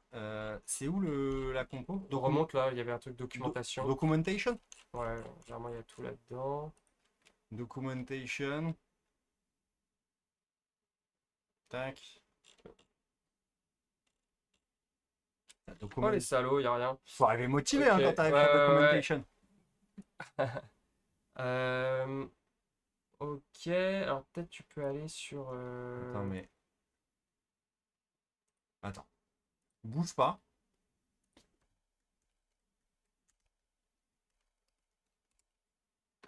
Il va bien me la donner. Vas-y, va dessus, peut-être il va te le dire. Investing.com France.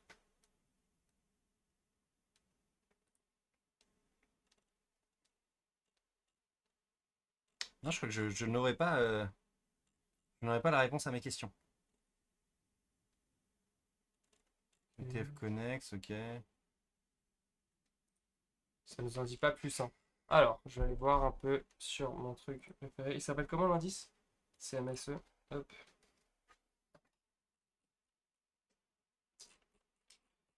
Hop.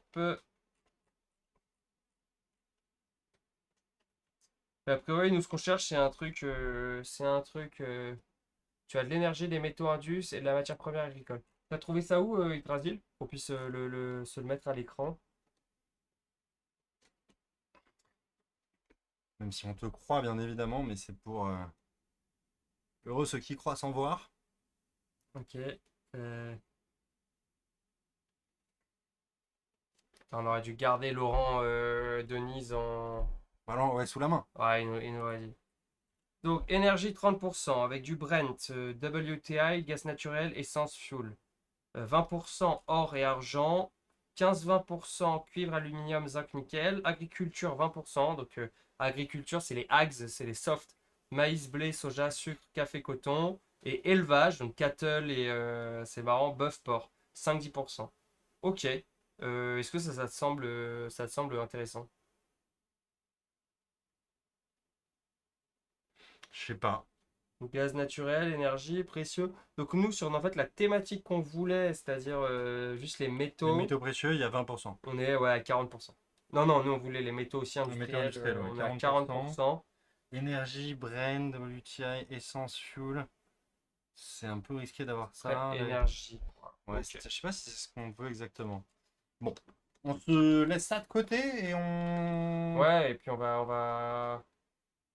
va faire nos recherches, on essaiera de vous présenter quelque chose d'un peu plus qui colle un peu plus avec ce qu'on voulait faire, Ouais, ouais. c'est-à-dire Mais moi, c'est un bon point. Laurent, enfin, moi, j'avoue, ça me parle. Ce qu'il dit sur on est dans un cycle d'investissement. Voilà, il y a plein de. Je sais pas, tu penses aux terres rares, tu penses à plein de métaux qui sont utiles. Effectivement, il parlait des data centers. Enfin, voilà, comment est-ce que tu finances tous ces investissements concrètement?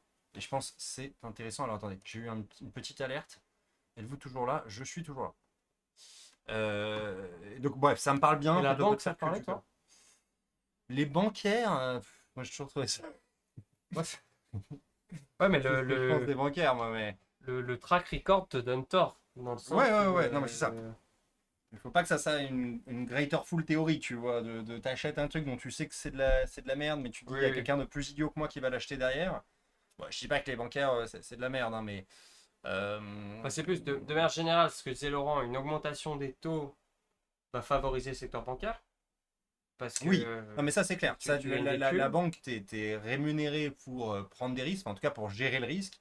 Quand les taux étaient à zéro, bah, c'est très compliqué parce que tu as une rémunération. T'as pas de rémunération sans risque. Donc il fallait aller sur de l'ultra risqué. Bon, on a parlé plein de fois dans ce live, mais voilà pourquoi le private equity, le VC, enfin voilà, étaient des secteurs très porteurs. Là maintenant, d'ailleurs, c'est moins le cas parce que tu peux avoir un rendement sans réellement prendre d'énormes risques, quoi. Donc ça a changé. Donc forcément, enfin, une fois qu'il y a des taux d'intérêt, bah, sur les produits structurés, tu peux planquer de la marge plus facilement. Enfin, c'est un environnement beaucoup plus porteur. Non, mais de manière générale, sur toutes les activités de la banque, bon, tu vois, quand t'as pas de taux d'intérêt, c'est très compliqué de faire de l'argent. Mhm. Sur les prêts aux particuliers aussi, enfin, tu vois, quand tu as des taux à zéro, qu'est-ce que tu veux faire? Tu prends des risques avec des particuliers qui potentiellement vont pas te rembourser et tu es rémunéré à 0,5% sur 20 ans. Tu vois, moi, j'ai Ouais. emprunté à 25 ans à 0,75%. Bon, bref, c'était n'importe quoi. Tu vois, Mhm. c'est une période très compliqué pour les banques. Donc là, c'est sûr que les banques, ça va mieux. Mais est-ce que ça a déjà corrigé ou pas, tu vois, par rapport à. Moi, l'aspect M&A m'a beaucoup parlé. Tu vois, en effet, il y a beaucoup d'M&A en ce moment.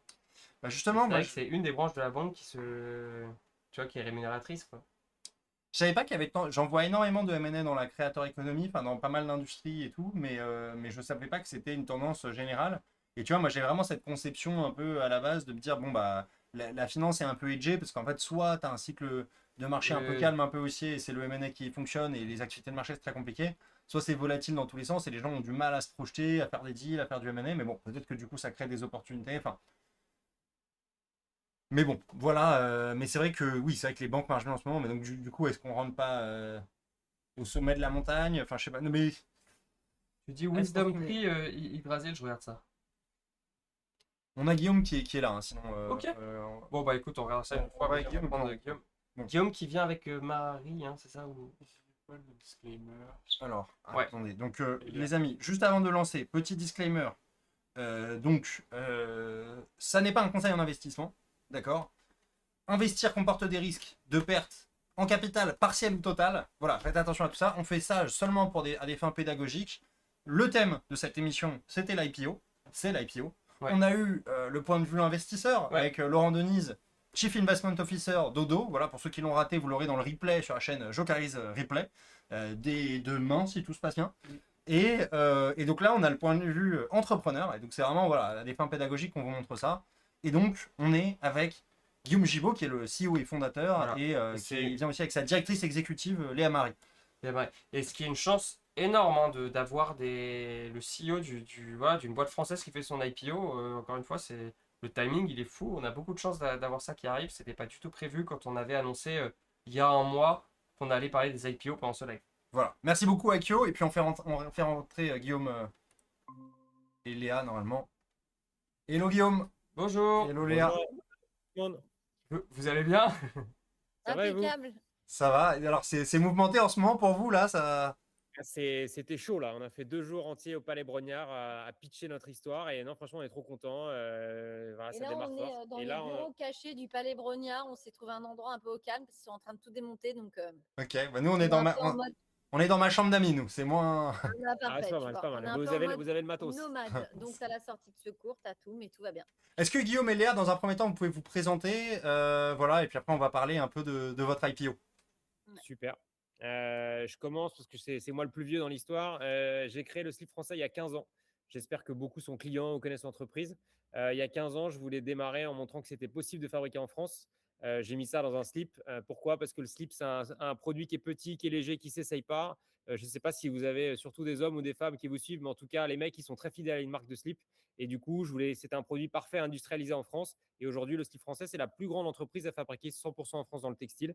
Et il y a un peu plus de 5 ans, Léa m'a rejoint pour essayer de transformer cette marque d'une marque à un groupe industriel parce qu'elle a un parcours un peu différent du mien. Ouais, moi, j'ai toujours été dans la couture. Je suis passionnée de textile. J'ai fait toutes mes études dedans. Et quand je suis arrivée en 2000 sur le marché du travail, on m'a dit ah ben non, il n'y a plus de boulot en France. On est en train de tout délocaliser. Si tu veux du boulot, il faut partir vers les pays de fabrication. Et je suis partie, bien sûr, travailler avec l'Asie pendant 20 ans. Chine, Inde, Bangladesh, Birmanie, Pakistan, les pays producteurs. Et puis, j'ai appris avec les meilleurs industriels pour des groupes de distribution françaises. Et puis, en 2019, je suis revenue en France, travailler en tout cas avec les industriels français. Et le Covid est arrivé. Et je ne sais pas si vous vous rappelez, pendant le Covid, on n'avait pas de masque. Pas de masque et pas de slip. Et voilà. Alors, Non, Je c'est sais le pas bazar. lequel des deux était le plus gênant. alors le plus gênant, on remarque les deux sont gênants. Les deux sont Et gênants. donc, moi, j'ai coordonné avec Guillaume la filière de fabrication de masques lavables, vous savez, qu'on lavait à la maison. Et puis, j'ai rejoint le slip dans la foulée en 2021 pour essayer de transformer cette entreprise et la rendre pérenne aux côtés de Guillaume. Voilà. Est-ce que vous pouvez nous présenter le slip français, peut-être les spécificités de la maison et un peu la taille du groupe Donc aujourd'hui, le slip français, c'est un groupe industriel. L'entreprise a 15 ans. On est entreprise à mission au sens de la loi Pacte. On veut réinventer avec panache l'industrie textile française. On est la plus grande entreprise à fabriquer 100% en France dans le textile. On fait 21 millions d'euros de chiffre d'affaires. Par rapport à l'année dernière, par rapport à entre 24 et 25, c'est plus 16% de croissance, 2 millions d'EBITDA, 700 000 euros de résultats nets positifs. On est 115 personnes, 38 au siège à Paris, 77 dans les usines. Nos usines, elles sont à Aubervilliers. On fabrique dans nos usines 6000 pièces par jour. Donc, on était une marque pendant 12 ans. Depuis 3 ans, on a transformé le modèle pour devenir un groupe industriel. Ça veut dire quoi? Ça veut dire qu'on fabrique nous-mêmes. Avant, on achetait nos produits chez les autres. Moi, j'ai passé 12 ans à acheter les sous-vêtements dans les usines avec qui je travaillais, Éminence, Le Mailleux, Petit Bateau. Je leur achetais entre 12 et 15 balles le slip pour le vendre 40. Depuis 3 ans, grâce à Léa, on a ouvert nos propres usines. Donc, on est fabricant et marque en même temps. Et aujourd'hui, notre métier, c'est de fabriquer nous-mêmes dans notre usine à Aubervilliers 6000 pièces par jour. On les fabrique autour de 6 euros et on a réussi à diviser le prix de vente. Du coup, le prix de revient par deux et le prix de vente par deux en fabriquant nous-mêmes. On vend à peu près de 20 euros le sous-vêtement. On a 850 000 clients en base, donc on est très connu des Français. On a 60% de notoriété et 850 000 personnes qui ont un jour acheté un slip chez nous. Voilà, notre client à la moyenne d'âge, c'est Philippe. Il a 51 ans. Il s'achète des packs de 7 slips tous les 12 mois. Il est devant sa téloche le dimanche. Il achète soit chez nous sur Internet, on fait 80% du chiffre en ligne, soit sur VP. Et tous les 12 mois, il se rachète un pack de 7 slips et c'est parfait. Et donc voilà, on vend des boxers bleu marine et des chaussettes noires. Et ce qu'on veut, c'est aller chercher les plus grands volumes, le plus de Français possible pour industrialiser. On est à la fois très connu des Français, 60% des Français nous connaissent, mais on n'a que 4% de part de marché, puisque le marché c'est 500 millions. Et nous, on fait 20 millions, 21 millions. Donc, en gros, aujourd'hui, il y a 4% des Français qui sont équipés de chez nous, mais par contre, ils nous connaissent tous parce que jusque-là, comme je vous l'expliquais, comme j'achetais beaucoup trop cher chez les autres, je vendais cher et du coup, on vendait 40 balles le slip. Donc, ça, c'était injouable. Depuis 3 ans, on a transformé l'entreprise pour la rendre rentable. Et du coup, 700 000 euros de résultats nets positifs en 2025, c'est la base d'une transformation d'entreprise et la base du coup du projet d'IPO qu'on porte en ce moment. Mais juste, je reviens parce qu'en fait, c'est pas seulement on a baissé le prix, tout va bien, hein. Sinon, toutes les marques elles feraient ça, ce serait super simple. On a décidé de diviser le prix par deux parce qu'on avait compris que le marché à 20 euros était beaucoup plus présent. On touchait plus de Français qu'à 40 euros, forcément. Et surtout, quand tu divises ton prix par deux, ben, tu es obligé de changer aussi ta culture d'entreprise. Oui, tu vas demander aux industriels de faire un effort. Nous, notre usine, ils font des efforts. On a aussi fait des efforts avec nous-mêmes.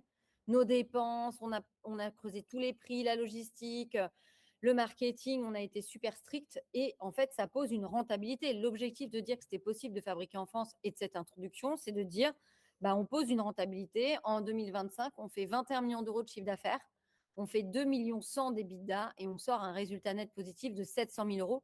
Non pas seulement parce qu'on a baissé les prix, mais parce qu'on a fait rentrer beaucoup plus de Français et qu'on n'a pas laissé passer une ligne en disant que chaque euro dépensé était un investissement. Et surtout, nous, on a un peu l'impression de dépenser l'argent des Français, donc il faut qu'on en prenne soin. Donc 21 millions d'euros de chiffre d'affaires, 2,1 millions d'EBITDA, 700K de résultats nets. Vous visez une valorisation à combien avec ces chiffres-là pour votre introduction en bourse?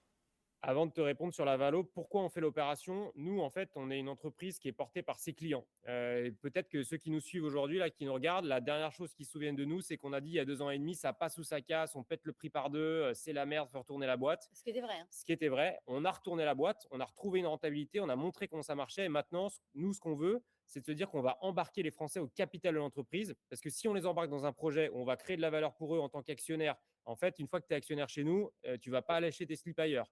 Et donc, avec tous nos conseils dans cette opération, on veut partir sur une valo qu'on a voulu raisonnable. Donc, l'action, elle a 14,80 € l'action. C'est une valeur pré-monnaie de 14 millions pour l'entreprise. Donc, c'est un point de départ qui est relativement raisonnable, évidemment. La valo, tu peux en parler des heures. Chacun aura un Voilà, avis chacun sur a la un valo. avis. Tu sors, tu rentres, c'est différent. En tout cas, nous, avec Léa. Pour les fonds entrants, bah, c'est une valo correcte. Pour les fonds sortants, c'est peut-être un peu trop bas. Tu vois, chacun va avoir un avis. Nous, on voulait que le projet fonctionne. Et on sait aussi que si tu rentres sur une valo qui est raisonnable, alors tu as beaucoup plus de chances d'aller chercher. De créer un parcours de bourse intéressant. En tout cas, pour te répondre, une action, c'est 14,80 €. C'est un prix fixe pendant la période de souscription qui a démarré jeudi, qui va jusqu'au 8 juillet, 17 h. Donc, les gens peuvent investir jusqu'au 8 juillet, 17 h pour se positionner sur cette souscription à prix fixe pour démarrer. Quelle est la part de flottant du coup qui est ouvert au retail et quel est le reste de l'actionnariat aujourd'hui? Donc, l'opération, on vise une opération au total entre 12 et 15 millions d'euros. Donc, il y a une partie d'augmentation de capital de 5 millions d'euros. Ça va nous permettre d'agrandir l'usine, d'acheter des machines, d'avoir des mètres carrés en plus, de recruter du personnel, d'aller chercher de la croissance. C'est 5 millions d'euros qui permettent de passer le plan de 21 millions d'euros de chiffre d'affaires, de le doubler à horizon 2030. La rentabilité d'exploitation, on la vise à 10%. C'est à peu près ce qu'on fait aujourd'hui. On vise de cranter, de garder ça à 10% à horizon 2030. Donc, du coup, il y a 5 millions d'euros qui rentrent en augmentation de capital, qui vont diluer un peu les actionnaires existants. Et après, suivant l'appétit de l'opération, on pourra monter entre opération totale 12 et 15 et qui pourrait aller jusqu'à 80% de flottant si on va jusqu'à 15,8 d'opération totale. Nous, on reste dans le projet avec Donc, Guillaume. Voilà, autrement dit, nous, il nous reste à peu près 20% à deux. Et le flottant peut monter jusqu'à 80% de l'opération en fonction de l'appétit. S'il y a vraiment beaucoup d'intérêt du grand public, ce qu'on espère, à 14,80 € l'action, ils viendront prendre la place de tout ou partie des fonds existants. À date, on a 7 millions d'engagements. Donc, sur une opération qui est à la base qui démarre à 12 au total, on a déjà sécurisé 7 millions, principalement d'actionnaires financiers institutionnels, le fonds Eiffel et le fonds Vatel, qui sont venus à l'usine, ils ont crunché tous nos chiffres, ils sont venus au bureau, ils ont ouvert tous les KPIs, ils ont dit « OK, nous, on se positionne sur 14,80 € l'action, on est prêt à faire le deal à ce prix-là ». En parallèle, la bonne nouvelle quand même, tu vois, depuis qu'on bosse, qu'on essaie de transformer l'industrie textile, qui a quand même été martyrisée, hein, on ne veut pas faire les victimes, mais cette industrie, tout le monde s'est barré pour acheter loin. Tu vois, ça ne te viendrait pas à l'idée d'aller fabriquer ta baguette de pain loin. Pourtant, elle serait bien moins chère. Et pourtant, les vêtements, on a oublié qu'il y avait un champ de coton, on a oublié qu'il y avait des gens derrière les machines, on a fait des t-shirts à 2 balles qui valent pas grand-chose. Et finalement, on a oublié qu'on était fort. Donc, ce qui compte, c'est qu'aujourd'hui, les Français soient avec nous, qu'on fabrique un produit de qualité. Et dans ce projet, il y a des industriels qui se sont positionnés comme investisseurs avant qu'on puisse rentrer. Donc, on a le groupe Chantel. Vous connaissez les sous-vêtements Chantel qui fabriquent des soutiens-gorge. Donc, c'est un fabricant de slip pour nous. Et nous qui rentrent.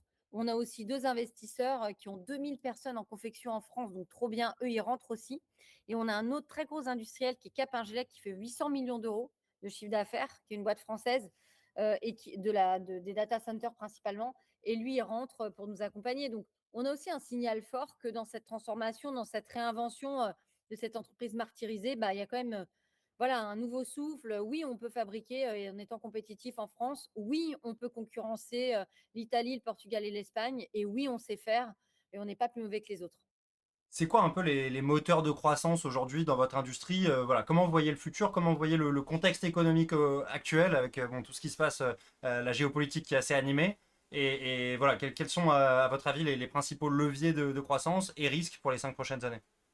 Bah, un peu pour te dire, déjà, globalement, nous, finalement, tout ce qui se passe, c'est plutôt bon pour nous. D'abord, d'un point de vue souveraineté, tu vois bien quand le détroit d'Ormuz y ferme, en fait, bah, tu peux plus forcément importer les trucs que tu pouvais importer. Toutes les boîtes commencent à relocaliser leurs achats. Donc, en fait, la question de fabriquer en France, d'un point de vue pratique, elle arrive de plus en plus parce que les marques ne peuvent plus forcément importer. En plus, ça coûte une blinde, ça va prendre beaucoup plus de temps. Donc, d'un point de vue souveraineté, c'est plutôt positif pour nous, porteurs. D'un point de vue environnemental, avec la canicule qu'on vit, la fabrication française, et j'ai vu un des commentaires de quelqu'un qui disait ça, c'est 50% de CO2 en moins. Donc, Ouais. nous, on est sur un marché d'équipement. Un slip fabriqué en France, c'est 1,33 kg de CO2 en moins qu'un slip venu d'ailleurs. Donc, en gros, quand Trump il s'agite et qu'il ferme et que ça fait des turbulences macroéconomiques, les gens ils achètent plutôt proche. Et en plus, la trajectoire environnementale des boîtes, c'est plutôt de réduire le carbone, donc plutôt de fabriquer en France. Là-dessus, nous, on se positionne avec 2 moteurs de croissance. Le premier, je te le décris et je ferai la passe à Léa sur le deuxième. Le premier, c'est sur la marque Le Slip Français en B2C. On a une marque de sous-vêtements. Comme je vous l'ai dit, on fait 21 millions d'euros sur un marché qui en fait 500 millions. Il ne va pas y avoir de seconde main dans le slibard. Sur Vinted, tu achètes rarement des slips. Donc, du coup, il faut fabriquer des produits neufs.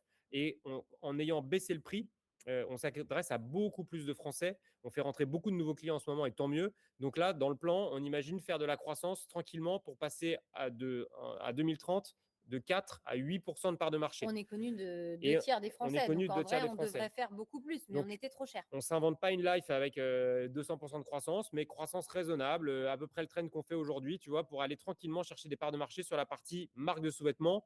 DIM, ça fait 180 millions de chiffre d'affaires en France. Nous, on fait 20. Donc voilà, on va être un nouveau DIM. Et quelqu'un parlait d'Athéna ou d'éminence sur le chat. Voilà, on veut juste prendre la place du sous-vêtement du Avec un quotidien pour produit les de Français. super qualité, ce qu'on a baissé le prix, on n'a pas touché à 1 millimètre de qualité du produit. Avec un produit fait en France. Et du Ouais. coup, on a une deuxième jambe il y a de une autre business. jambe. En fait, il faut quand même imaginer que toutes les marques qui sont parties fabriquer en Espagne, au Portugal, en Italie, elles n'ont pas choisi d'y aller. C'est juste parce qu'elles n'ont pas trouvé en France un accueil de l'industrie française avec un prix compétitif. En fait, elles trouvaient moins cher au Portugal, elles ont raison, elles sont parties au Portugal. Aujourd'hui, nous, on propose les mêmes prix. Donc, on a des marques qui viennent nous voir en disant bah, on voudrait fabriquer chez vous. OK.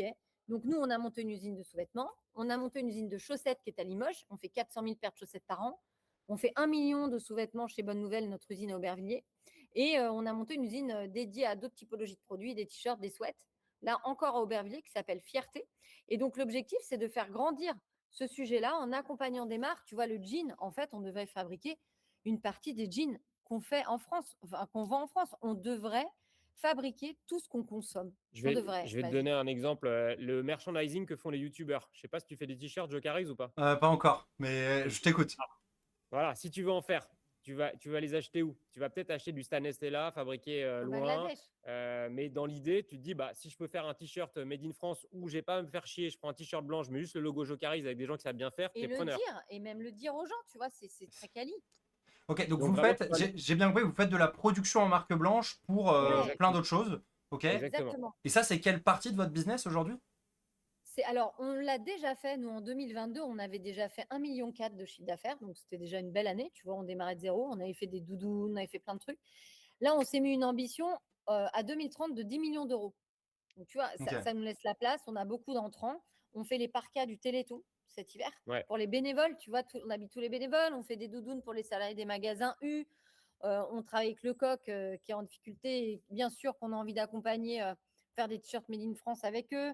Donc, on a plein d'autres marques qu'on va accompagner. Aujourd'hui, comme ça fait entre 5 et 10 du chiffre d'affaires. À terme, on imagine que ça fait plutôt 15 ou 20% du chiffre. Ouais, c'est une croissance externe qui est cool à bosser. Mais en tout cas, c'est des bons sujets. Et tu vois, le sujet du merch qui vous parle, tu vois, les gens qui vous écoutent, ils suivent souvent des youtubeurs. Les youtubeurs, typiquement, l'exemple du merchandising, bah, en vrai, c'est voilà, le t-shirt que font les youtubeurs. Aujourd'hui, où est-ce qu'il est fabriqué, pourquoi, Même comment? tous les youtubeurs, ils Voilà, sont partis au Portugal, tu vois. J'aimerais bien qu'ils viennent nous C'est un voir. bon sujet, quoi. Bah, C'est écoute, cool, ça- tu vois. On fait travailler des gens en France, on porte des valeurs dans cette Ça y est, usine. on lui a vendu des t-shirts, c'est déjà pas mal. Non, mais dans cette usine, Aubervilliers, il y a 8 nationalités. Les contrats de travail sont faits dans la langue maternelle et en français. On fait 3 heures de cours de français par semaine pour qu'ils apprennent, tu vois, à comprendre ce qu'on leur dit. Et c'est très important pour nous. 2 heures de cours de gym. Enfin, tu vois, on a essayé, au-delà de rebâtir avec l'homme, il faut quand même considérer qu'un t-shirt qu'on achète au Bangladesh, la matière première, elle coûte plus cher que la main-d'œuvre.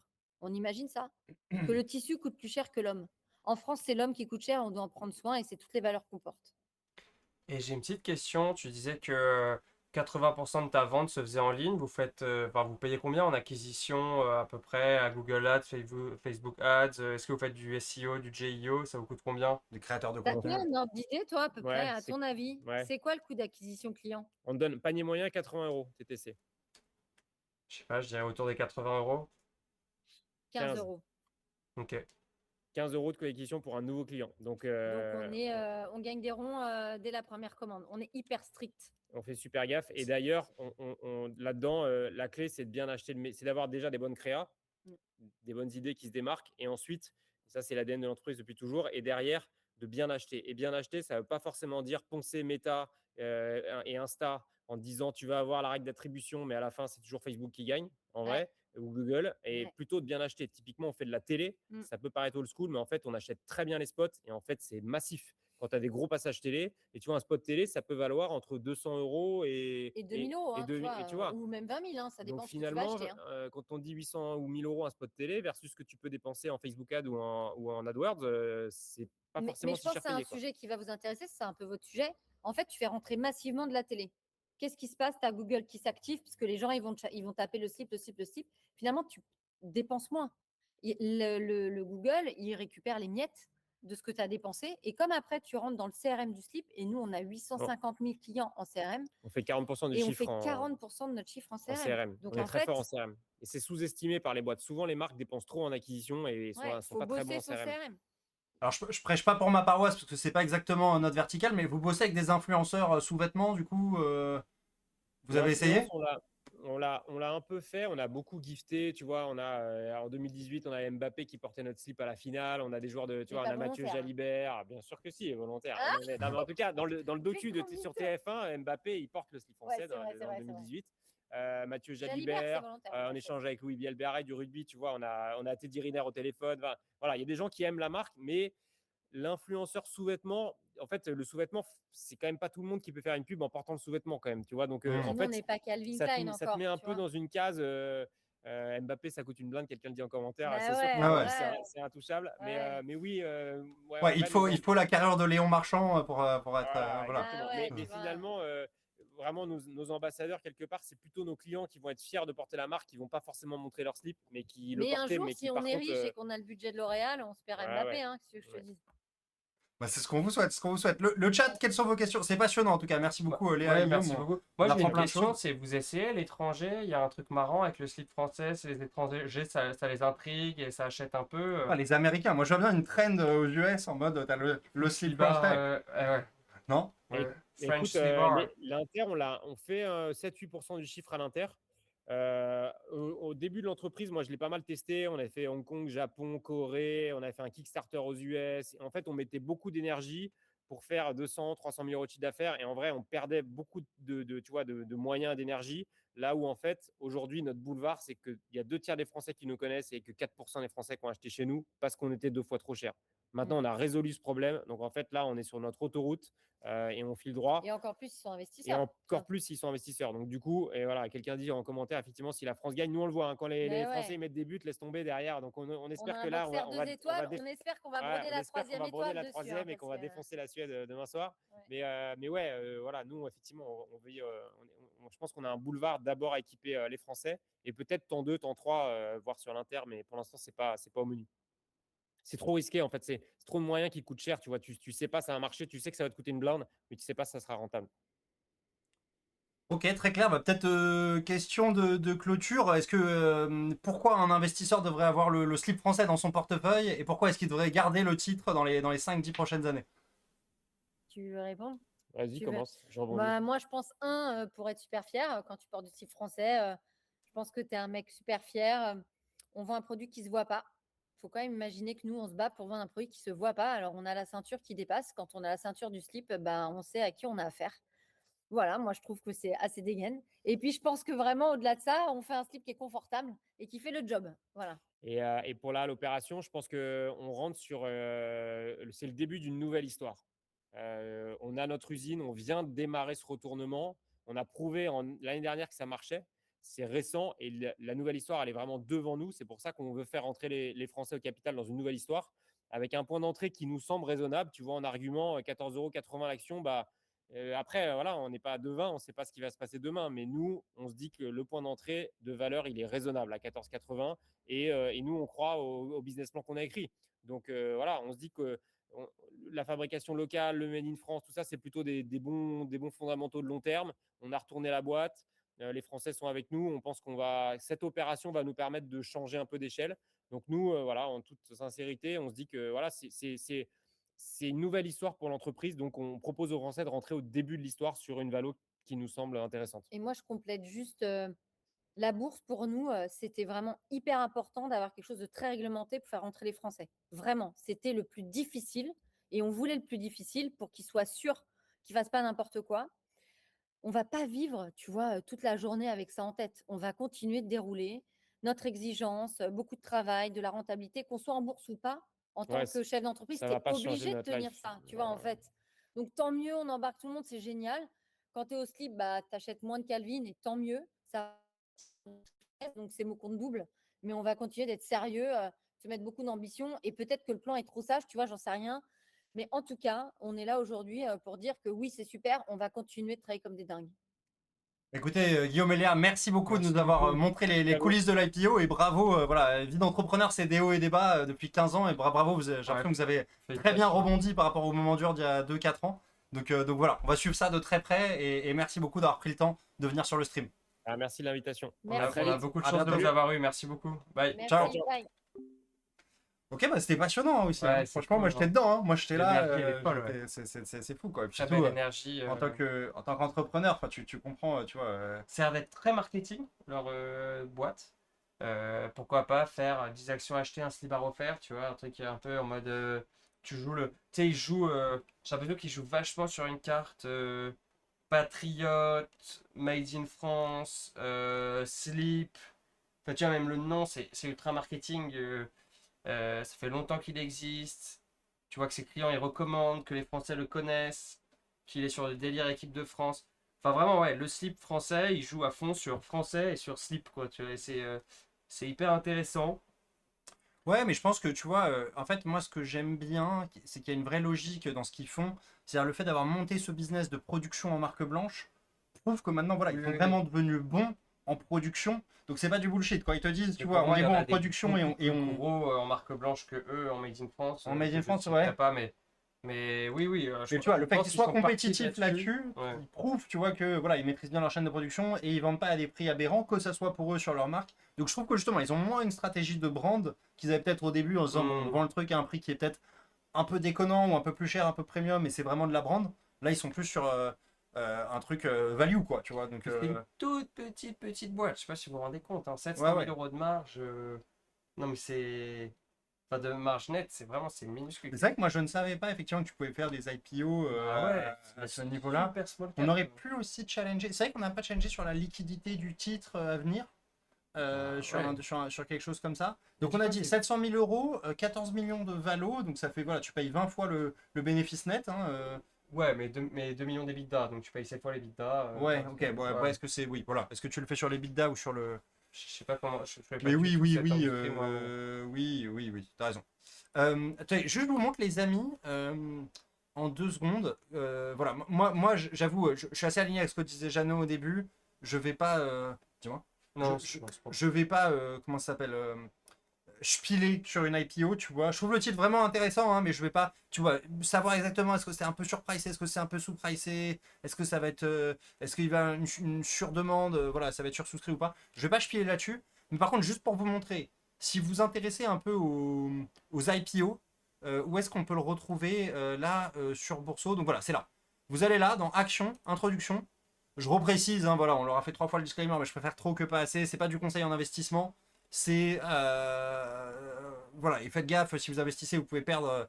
Vous avez des risques de perte en capital, partiel ou total. Ça n'est pas du conseil en investissement, c'est juste de la pédagogie pour vous montrer. Si jamais un jour vous voulez souscrire à une IPO sur Bourseau, bah voilà, vous pouvez aller là, voyez les introductions de bourse qui sont en cours. Voilà, tu vois, bah, TBSO, The Bitcoin Society, le truc de Eric Larchevêque, machin, vous en parliez tout à l'heure dans le chat.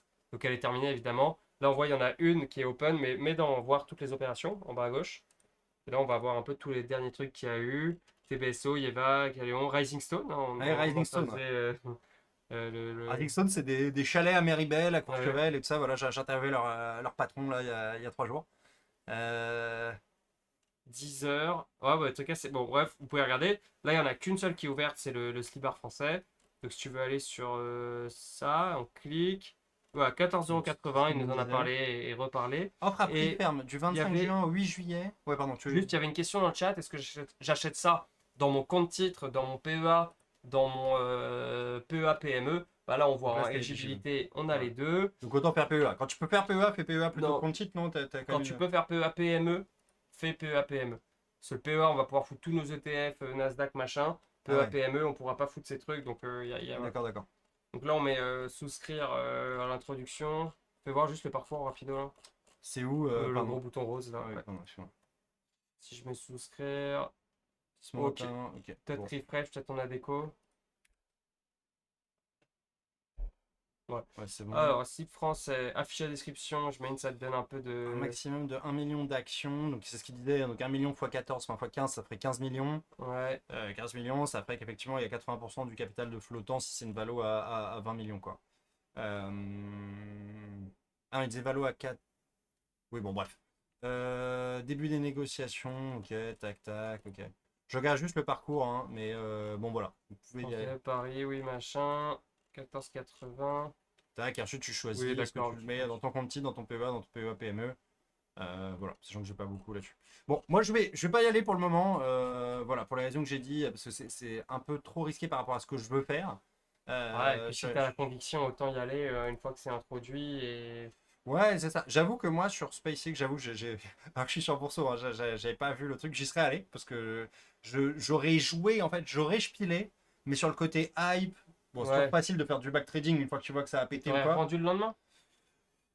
Non, mais ça aurait été une conviction de long terme. Moi, j'y crois beaucoup, en fait, Alors au quoi, je l'ai développement, maintenant, à c'est déjà passé en dessous du l'aérospatial, prix tout ça. de l'IPO, tu vois. Là, c'est repassé, là, après en Ouais, dessous, là? quasi en dessous, Ok. là. Bon, bah, Mais- peut-être, hein. Peut-être, Mais tu pourquoi vois, non, pas. mais le truc qui est marrant, c'est pour ça que je posais ma question à Laurent Denis tout à l'heure, c'est quel intérêt de le faire avant si tu peux le faire après, une fois que tu as passé toute la volatilité? Au pire, tu vois, tu as perdu, allez, 20% de croissance, qui est vraiment un cas extrême. Mais si, comme tu dis, c'est un jeu très long terme, bah tu t'en fous, quoi, tu vois. Alors, Yggdrasil, donc 1 million, c'était le nombre d'actions, pardon, total, qui comprend aussi les actions de l'introduction en bourse. Donc, c'est pour ça qu'on retombait sur cette Ok. valorisation de 14 millions. Merci beaucoup. On a GLT qui nous tient au courant du score. On est à 2-1 pour le Brésil. Est-ce que SpaceX qui c'est- croit avec une valo de 2 trillions. La valo, toujours compliqué la valorisation, mais en tout cas, j'y crois sur le long terme. Ouais. C'est un truc. Enfin voilà, pour moi, c'est la suite logique des choses.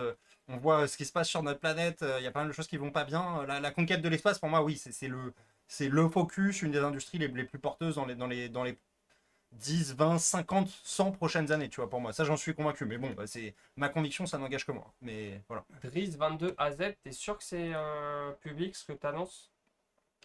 L'augmentation de capital pour les salariés de Crédit Agricole avec une décote de 20%? Si oui, bah Crédit Agricole, ce qui est intéressant, c'est que ça paye des gros dividendes. Donc acheter à 20% de ristourne, oui c'est officiel, ok. On Acheter parle. à, Pardon, vas-y. acheter à 20% de ristourne d'une action qui paye des gros dividendes, ça peut être intéressant. Après, en plus, c'est dans le plan épargne d'entreprise. On n'en a pas encore parlé, ce sera le sujet d'un live prochainement. Mais oui, tu as des avantages fiscaux extraordinaires avec le plan épargne d'entreprise. Moi, j'irais. En plus, généralement, c'est capé ce genre de truc. Donc pourquoi pas? Pourquoi pas? Les amis, juste, enfin voilà, on a pas mal parlé d'IPO, de stock picking, on parlait de Tesla. Est-ce que juste, petit sondage, mais vous faites du stock picking dans le chat ou quoi? Ou vous êtes tous en mode tracker only, un peu comme moi, Non, on a investisseur eu un pas peu mal de mentions de stock de stock picking, picking, ouais? de bof. Plutôt tracker, ok? Il y en a, ça m'intéresse savoir un peu s'il y en a qui font, ok, plutôt passif Wally aussi. Est-ce qu'il y en a qui font du stock picking? Si oui, sur quoi? Est-ce que Only stock. Ok, Kélian. Yggdrasil, quelques achats de conviction? Non, car élève appliqué de Jeannot. Ok, d'accord, donc Jeannot qui a déjà son influence. Only stock picking, Rokari. Ça m'intéresse, ok, de savoir pourquoi. Ok, 100% stock, d'accord. Que 10%, bon, c'est varié, quoi. Mais ok, bon, vous êtes quand même des investisseurs un peu assez chauds, hein. Ouais, un peu Vous avez aguerri. le sang chaud. Bon, après, ouais, voilà ça. Faut voir la performance derrière de vos portfolios. Mais ça serait intéressant d'ailleurs, ça me donne une idée. Est-ce qu'à un moment on pourrait pas se faire review de portefeuille d'un viewer et tout? Ça peut être un Ouais, épisode pourquoi pas. fun, tu vois. Après, Carrément, bon, ouais. moi j'ai pas les. Avec un expert, hein, moi j'ai pas les compétences pour forcément critiquer ou analyser ou quoi, mais tu Non, vois, mais juste toi, un mec, toi tu pourrais le faire. Mais un mec débarque et t'envoie son portefeuille, mais ouais, ouais. hallucinant. Ouais, non, ça peut être intéressant. Proposez-nous peut-être sur le Discord, on mettra quelque chose. Proposez-nous un peu de montrer un Ouais, peu on va vos envoyer. portefeuilles. Je crois qu'il y a déjà un petit peu, mais voilà, bon. Bref, et puis toute idée et toute suggestion hein, de ce que vous aimeriez voir sur ce live. Enfin, franchement. Incroyable, non? La Non, qualité des mec, deux on a eu invités qu'on a tellement eu, de je sais pas chance. si vous vous rendez compte, hein, mais peut-être Moi, que ça vous j'étais au paraît. cinéma, mec. J'étais à mon reportage Arte, Ouais, Laurent Denise et Guillaume. C'est, ouais, non, c'est. En fait, on a une chance incroyable qu'on banalise presque, quoi, ouais, non, d'avoir ce genre d'intervenant. C'est génial. Moi, j'aurais pu faire 1 heure de conversation avec chacun. C'est pour ça que je proposais à Laurent Denise de revenir. Guillaume, bon. Guillaume, tu voyais aussi qu'il y avait un peu ça fait 2 jours qu'il fait ça, 24-24. Je pense que son pitch, il le connaît bien, il truc. Moi, j'avoue, quand j'ai envie de comprendre un business model et qu'on me parle de la RSE, de on apprend le français à nous employer, je me dis d'un point de vue investisseur, c'est pas forcément ce qui va me faire passer à la caisse. Mais, euh, mais j'ai trouvé, en fait, c'est pour ça que je te dis, c'est très marketing. J'ai trouvé le pitch un peu tout fait. Mais je suis trop content d'en avoir appris beaucoup. Mais oui, mais quoi non, mais d'autre? c'est toujours Quoi le d'autre? cas, tu Ouais, vois. bien sûr. Moi, tu Ouais. m'entends pitcher la Paris Creator Week. D'ailleurs, je voulais leur la pitcher parce qu'en fait, ils cherchent des créateurs qui font leur merch. Oui, oui, ah Alors, oui, nous, d'accord. ça peut être intéressant, mais Ouais. je veux lui pitcher la Paris Creator Week en disant, mais viens, il y a des tonnes de créateurs et tout ça. Mais bon, bref, j'en ai oublié de pitcher ma propre boîte. Mais ouais, je suis d'accord. Quand t'es entrepreneur, t'as l'habitude de répéter le même pitch, mais je trouve qu'il le faisait très bien, Ouais, moi, ouais, et, c'est et maîtrisé. ça m'a pas mal Moi, ce qui convaincu. m'a choqué, c'est l'énergie qu'il avait, alors que ça fait que 2 jours qu'il fait ça, et tu vois, l'énergie et la vivacité qu'il avait Ouais, ouais, encore, il ouais. n'était pas rincé, il avait pas Très l'air fatigué du tout. sharp dans les réponses aux questions. S'il y En avait une petite checkant le digression en chat, mode attends, j'aimerais rappeler juste un truc avant de pourquoi on fait cette IPO, mais je ouais, vais te répondre, tout ça. Enfin, non, non, il est sharp, hein, il est sharp. Et moi, c'est plus ça. D'ailleurs, c'est ouais, peut-être l'argument qui m'a le plus convaincu, c'est de me dire ouais. ah ouais, c'est un gars, le gars il a plus de 15 ans, il est sharp, il a les reins solides, il a toujours la grinta, le sourire et tout ça. Moi, c'est plus là-dessus, hein, sur une boîte de cette taille-là, tu sais que c'est hyper dépendant de son CEO, beaucoup plus hein, d'ailleurs qu'une large cap, une boîte qui vaut des centaines de milliards. Bon, le CEO va avoir un impact, mais moins, je trouve, que sur des small et mid cap, quoi.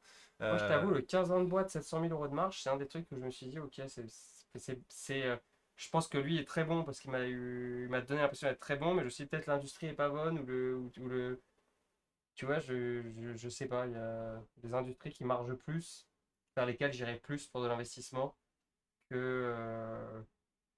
Ouais, bah c'est un business dur, hein. Après, c'est quand même un business où les gens vont pas avoir plus besoin de calbar du jour au lendemain. Enfin, a priori, tellement chaud. C'était pas mal celle-là, Jeannot. Bon, donc bah voilà, donc bref, hyper content. Donnez-nous vos feedbacks et tout, mais franchement c'était fou. J'en reprofite, hein, voilà. Si nous regardent les invités, merci. Nous on est Merci trop contents beaucoup, ouais. d'avoir pu avoir ces invités.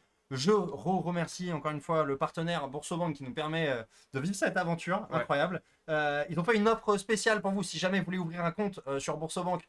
Donc BBK comme Boursobank, BBK OP 160 qui vous permet d'avoir 160 euros offerts sur toute première ouverture de compte. Voilà, vous pouvez retrouver le lien, vous mettez point d'exclamation à Boursobank pour trouver le lien dans le chat ou en description si vous regardez sur YouTube.